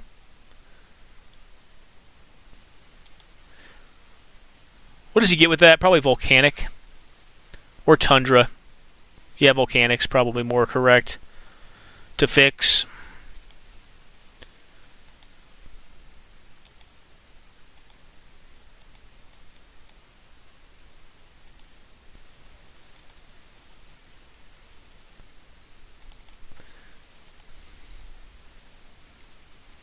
Alright, Total Hate gets the play, which is good for him.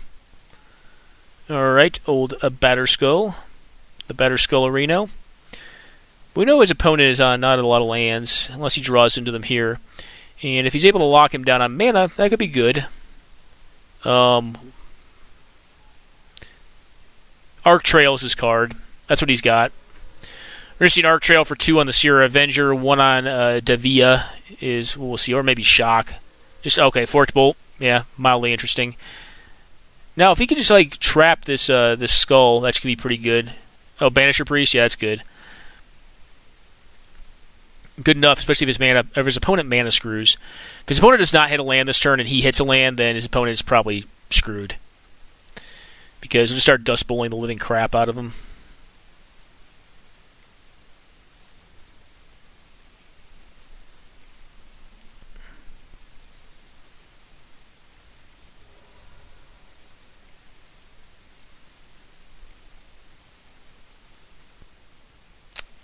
Brimaz, or, yeah, the Kitchen Finks, okay. Alrighty. Counterspell here. Well, this card can be very strong against, if it's not interdicted, it can get very strong against many decks. Only for him, he's on blue-black.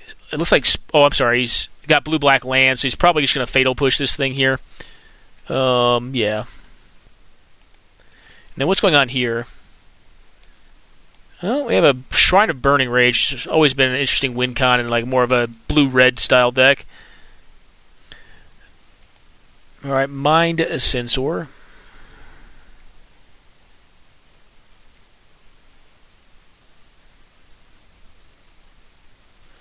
Try to race. Interesting. No, just play another threat on, I suppose.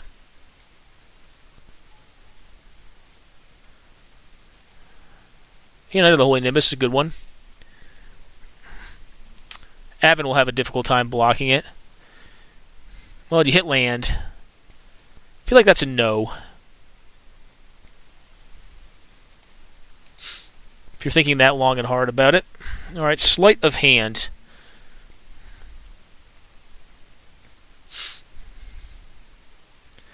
What did we exile here? Okay, the Blood Crazed Neonate got exiled. No land? Oh no. Yeah, that's probably game, actually. I mean, it's gonna be bad. That's really bad. He's just hurriedly cycling off his lands to find more threats just to punish this. That's a good one. Yep, there you go. More goblins. I probably just sack the War Marshal to plus this thing, I think. He does not, though. I don't think there's a chance you're going to pay the upkeep. All right, Bedlam Reveler. Yeah, this game's going sideways. I think it didn't turn into a concession. Yep. When he gets there, he just misses on lands, and with a Dust Bowl in play, both players are probably close to equally likely to draw land, and yeah. All right, Deathrite Shaman, but I mean, there's an onboard Pyrite Spellbomb, which I think you just use to get rid of this thing. Just sack it to Mog Raider, man. You can do it this turn, too. I guess it's irrelevant if you did it last turn or this turn.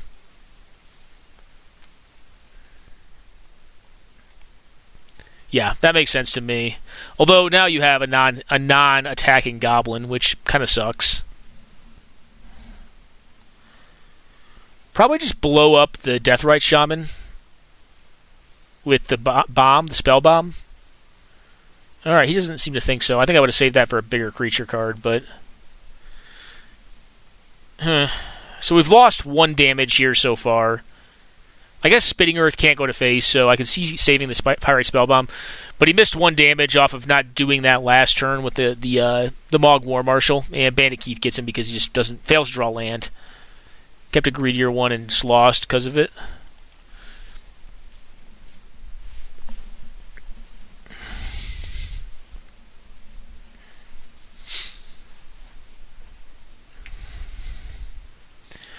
All right. Yep, Dryad Militant's not a bad one in the Jeskai match. Jeskai will have more creatures, but it also has a lot of cards that it wants to get in the yard to fuel Delve.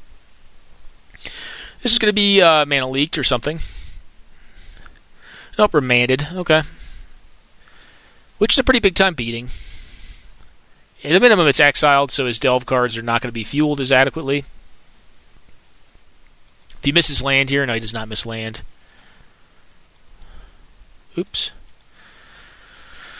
Alright, Sky Diamond. I'm not a fan of these cards. They're not bad, but I don't know. This game is over, right? I mean, you could just also fire up the Wandering Fumarole and Dome for 4 as well. That's 9 damage on tap. I guess he also has Shrine of Burning Rage, so that's 5, 6, 11. It's very, very close. It's not quite lethal. You have removal for the Bedlam Reveler? No, he's going to snare this. Which, I mean, what are you going to do? Try to stay alive, I suppose. I mean, at this point, I'd probably just Grim Lavamancer Dome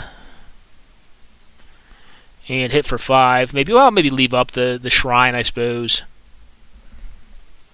He's at 10 with a Shrine on 6 and the active Grim Lavamancer. That does not seem good, though.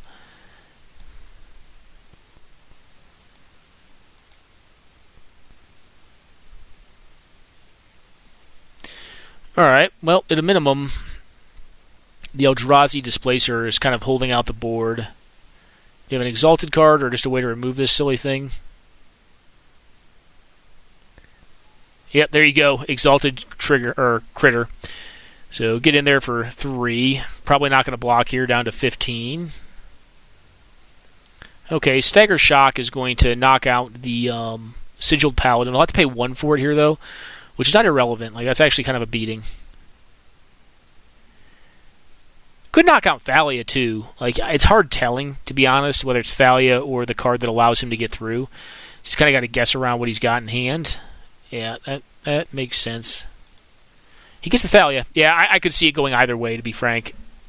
Alright, more lands. Every little damage is going to count in this matchup. So we shall see what he's got now. So Jace? No. Chandra? Well, I don't rightly know what he's got. Okay, Fiery Confluence, blowing up everything on the other side of the board. But, you know, his opponent actually does have just as many more cards than he does. So he plays this thing out, and probably another 2-drop nonsense. Alright, protection from red. Yep.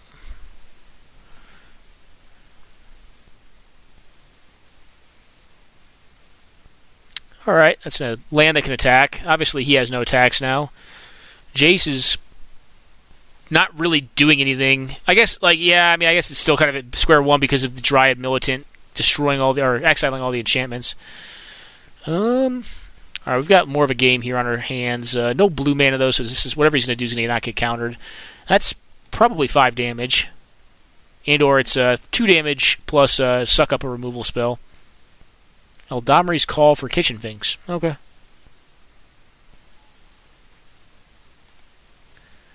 Oh, that's a big game. So that's going to get rid of the Eldrazi Displacer and just put him in a horrible spot. His White Weenie opponent will be drawing tons of cards.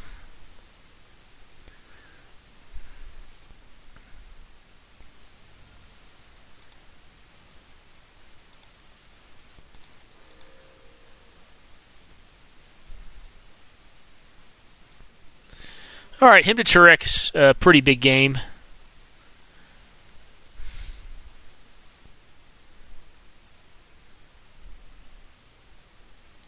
Throwing a Firebolt at face always seems kind of bad to me, but I don't know what's going to do much else this game. Well, let's see what he gets here. Could be Tusk. He could be trying to go big, or it could be Luxodon Hierarch. Yeah, no, just Kitchen Finks. That makes sense to me. It's castable next turn. It blocks this thing, so it doesn't do 5 total damage. Gains you essentially, 2 life after you equate in the Keld Marauders doing 1 when it comes into play, and the 1 it does when it leaves play. So this will get Breeding Pool or Tropical Island, depending on what he's got in hand. Probably Trop. Suppose it could get like Volk as well. No Taiga. Interesting. Alright, there's the Finks. There's the old Finksarino. Now, if he has like a Magma Spray or something like that, he could really get him here.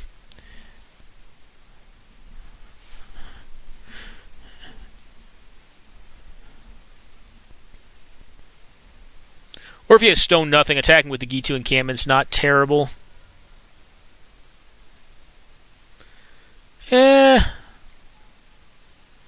I think I would have preferred to attack with the G2 encampment there. I mean, you just traded a lot of cards for that card. That's kind of exactly what Total Hate wanted him to do, I think. He takes the damage. Interesting. What is this? Yeah, Luxodon Hierarch. Pretty strong. Pretty strong. And this is where Spitting Earth would have been good to kind of save because it could eventually deal with the Luxodon Hierarch.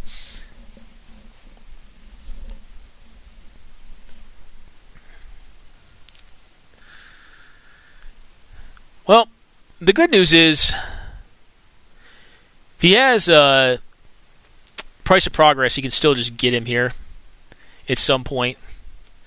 His opponent's gained 8 life, though, so a virtual or proxy 11 from 19, or 19 up from 11. That's no joke. Alright, so Thawing Glaciers. I tend to think that card is way too slow. And he's got him totally tapped down on his turn.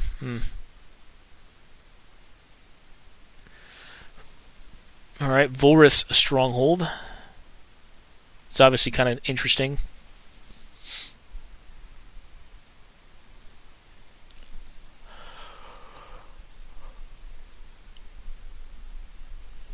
Well, he didn't draw land, I don't think.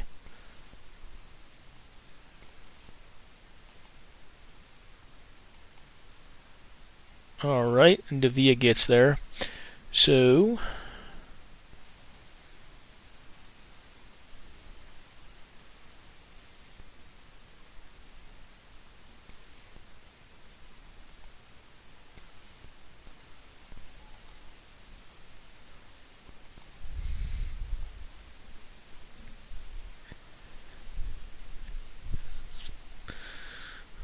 it looks like it's.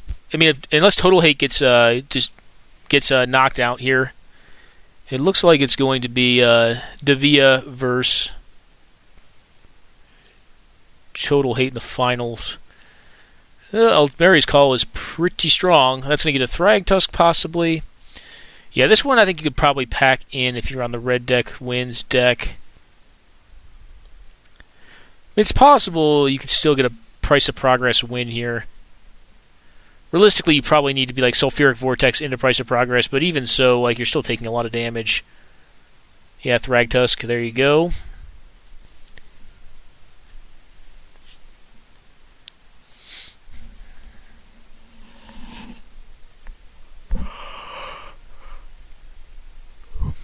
The Thawing Glaciers. On his main phase, interesting. Huh. I normally see this card done on the end step, but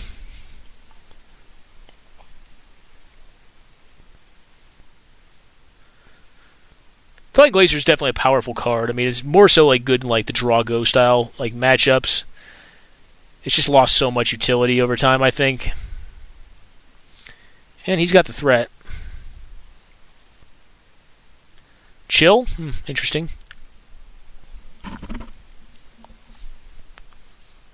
I would make up some puns about Thawing Glaciers and Chill, but I'll refrain.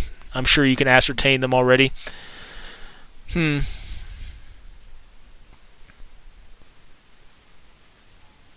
have Firebolt available to him for a lot of mana, but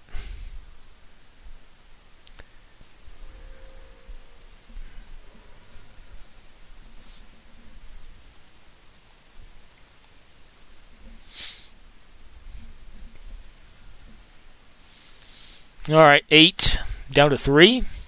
Lightning Bolt lethal. And if he fetches here, we know he has it. Alright, a Duress on Mr. Jack Schlegel here.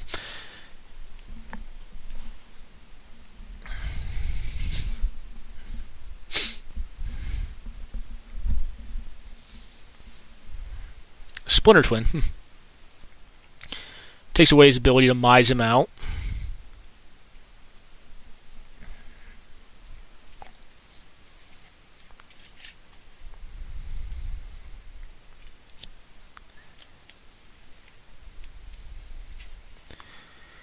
Well, if he has a land drop next turn that's not a Thawing Glacier's land drop, he could possibly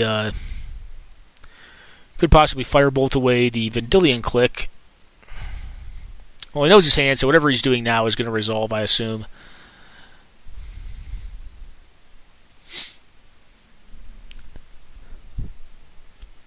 His hand must be nonsense.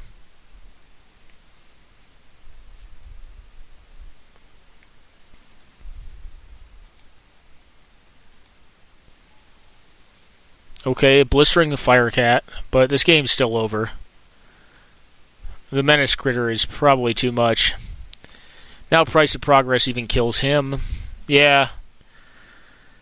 I guess he's just trying to see more cards at this point. Which I don't think Total Hate has to show him anything. Just attack and win. Probably fetches an island just to play around a random Miser's... Yeah, random Miser's Price of Progress, even though that doesn't really do it here. Alright, Shriekmaw. Well, he gets to see one more thing. He didn't have to cast this, but he does.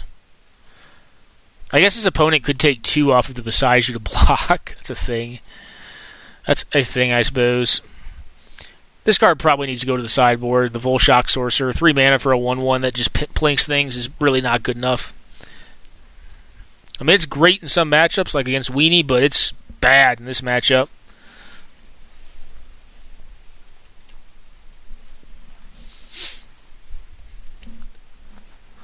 Alrighty, well. Still considering on this Dig Through Time. Must be a tough pile, I don't know, or maybe really bad. I mean, if it's tough, I don't know. I've never seen a Dig Through Time pile go for over 2 minutes. But yeah. We shall see.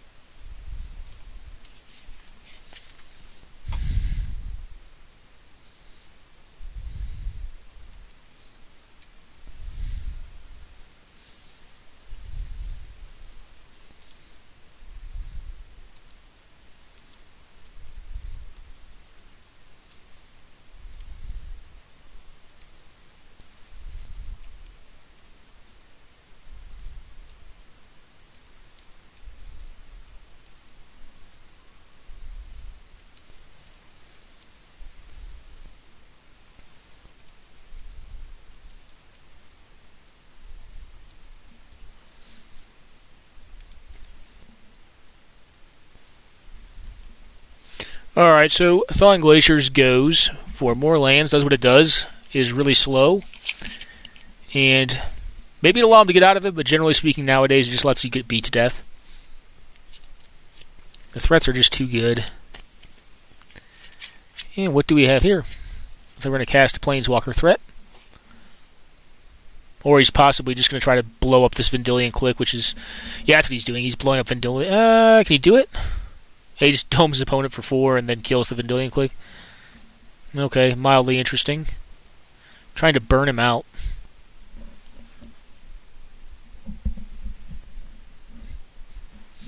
Well, his Dig Through Time yielded something useful, evidently. Alright, Buried Alive combo. Yeah, this is the end. So he's already got the Walking Ballista in the graveyard. Now what he's going to do is put the 2 other remaining combo pieces, Phyrexian Devourer and Necrotic Ooze in there, reanimate the Necrotic Ooze, and go through an infinite combo. Well, not an infinite combo, but a 78 card deep combo. He doesn't have it? Alright, he got interaction. That's why he had a hard time thinking. With Dig Through Time, he got interaction there. Alright, well. So he's got a counter spell of some sort, or maybe he knows his opponent has Force of Will. I don't know. He's going to throw this burn in his face. No, he's going to play Aetherling. You probably have to counter that, right?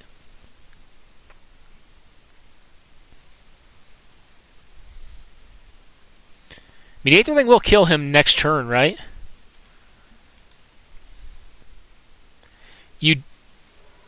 Okay. Oh, okay. Got it. He's just going to get back Necrotic Ooze. So if he gets back the Necrotic Ooze, Yeah, this works. So the Volrath Stronghold gets back Necrotic Ooze combo on this turn. And he may still have interaction in hand just to protect this thing. And that's still the game.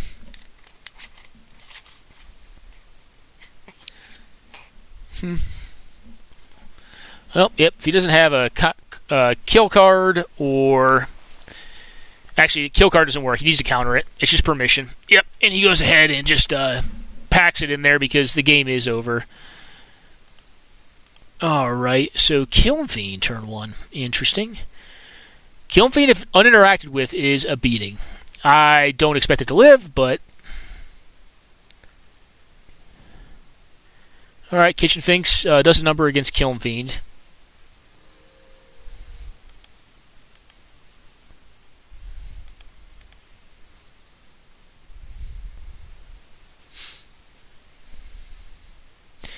Now, if you were to do a flurry of burn spells just to burn this Kitchen Finks out, that'd probably still be fine.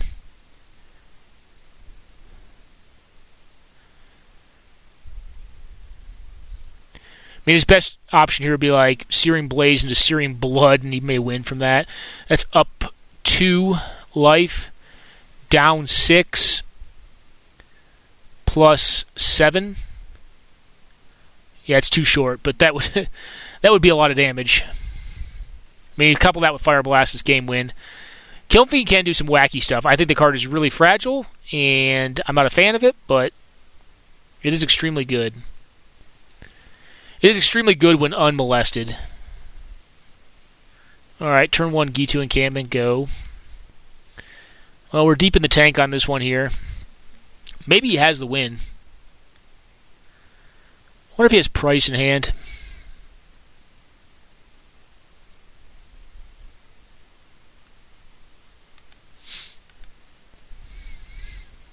Yeah, if Kiln Fiend's toughness boosted as well, it would be a completely different card.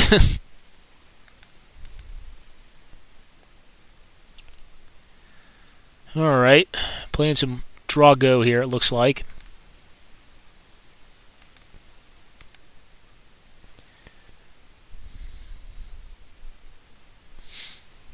Ooh, and a miss.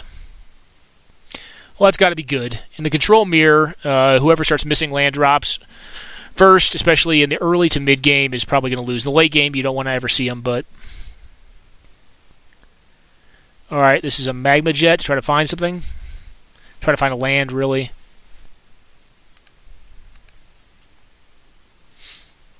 Oh, Bandit's in the tank here. Still.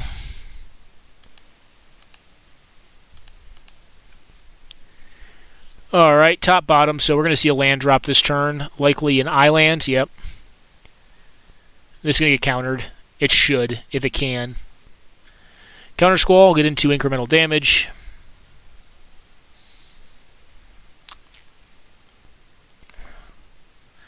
Anticipate, looking for land drop. Makes the land drop, has counter spell up, probably, what, Memory Lapse? Could have Drain. I think a smart play... Yeah, he's not going to fire up the G2 encampment. Alright, he's going to represent counter magic as well.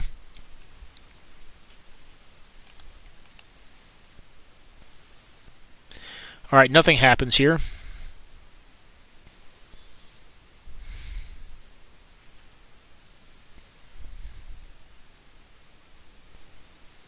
Alright, Tassiger.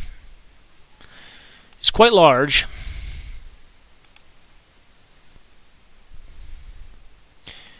He has to be concerned about Threaten.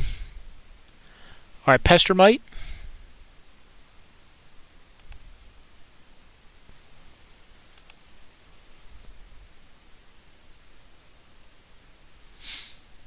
Well, and what else?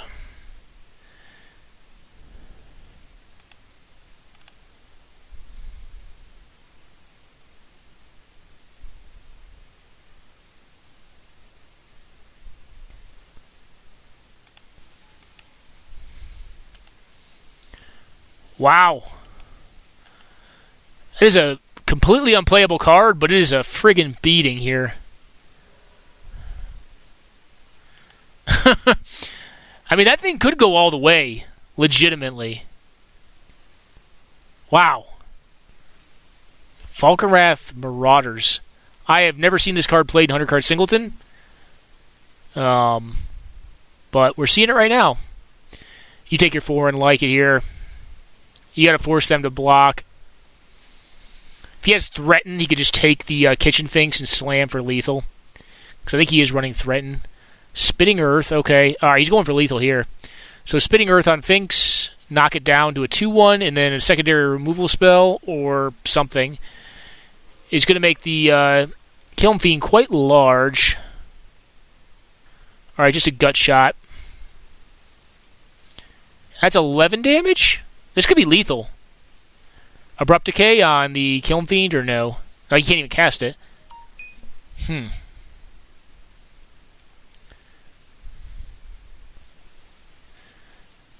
And Fire Blast. Yikes. Nice. Well played, Bandit. Don't mean to talk crap on your Falconwrath Marauders. It obviously did some serious work here. Opponent was mana screwed. Red deck wins. Generally wins on mana screw, so being fair. But not a card I've seen. I still don't think it's good, but it's pretty cool to see it win a game there. Along with Kiln Fiend. I think Total Hate kind of ran into a draw there where it was like, it had the hate in the form of like Kitchen Finks, but it didn't really have like the high payoff, like I can win the game threat that it needed to kind of end it. Because you also got to win fast, and obviously if you're choked on mana, despite having hate, it can lead to some endemic problems like that. Alright, so we're tapping mana here on the end step, saying okay. Do we have the Splinter Twin? I mean, do you go for it here is kind of the question. I would assume probably not. I'm going to try to attack. Alright, cool.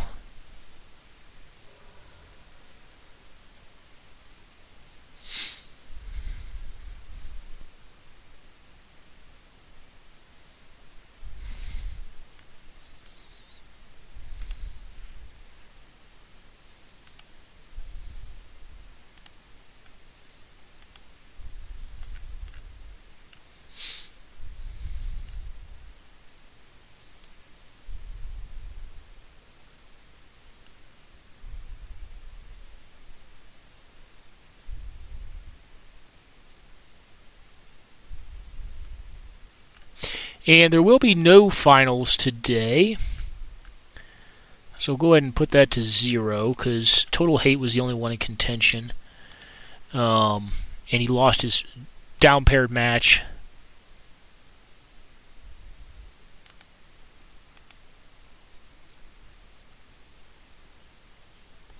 Yeah, it happens, man.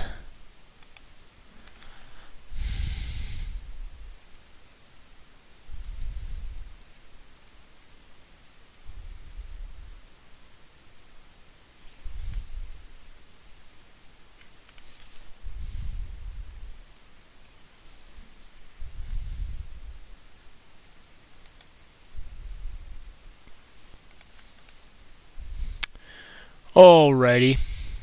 So Perplex finding his combo piece buried alive.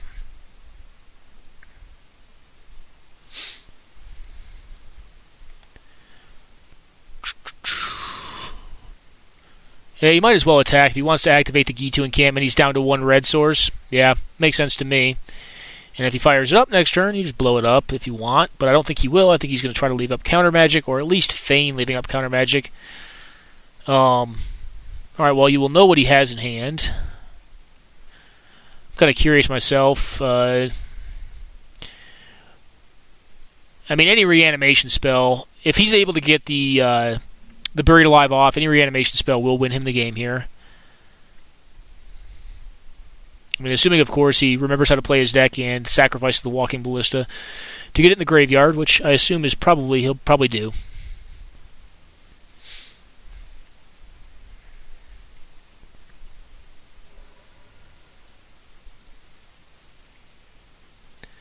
Alright, go for the throat happens. So that limits his ability to win.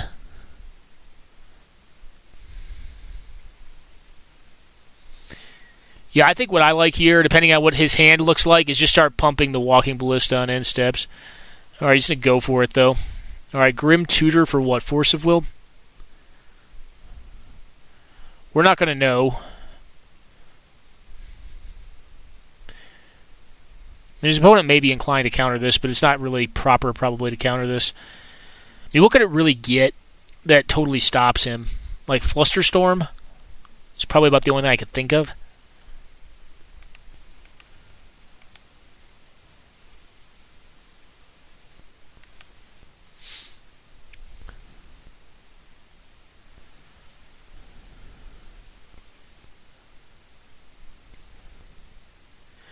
Alright, Chandra Nalar just tapping out.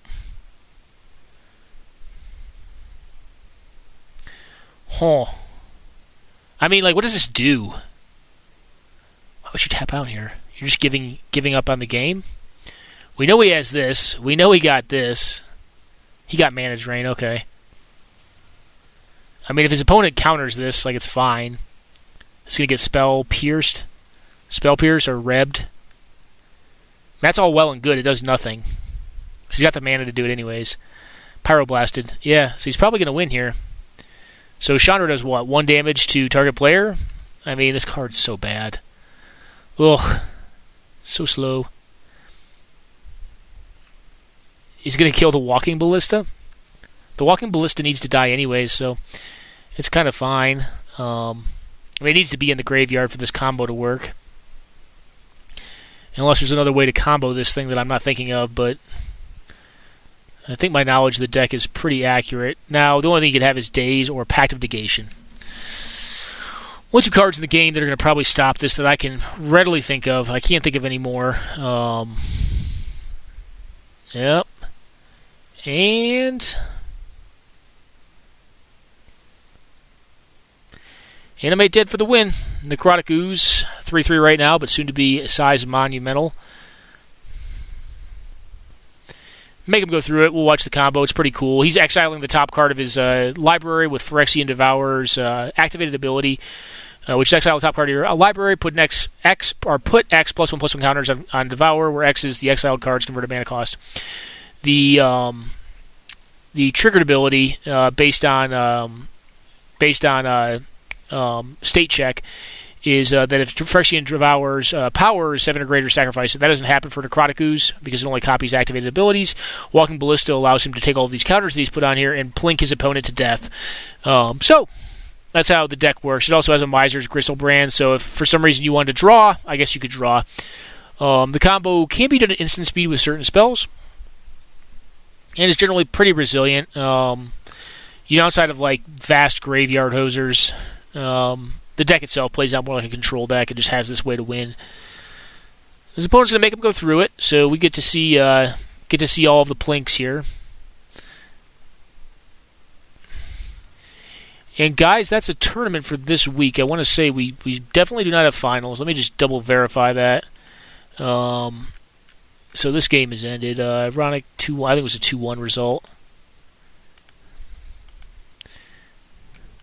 So let me just make sure. Ironic beat Layla, lost to Bandit. Bandit 1-2. Alright, so that should be it. I'm going to go ahead and post it right now. Alright, so let me go ahead and quickly verify standings.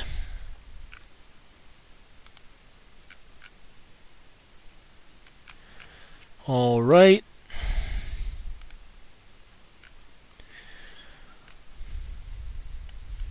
And guys, I'm going to go ahead and cut it there. I hope you enjoyed, and take care now.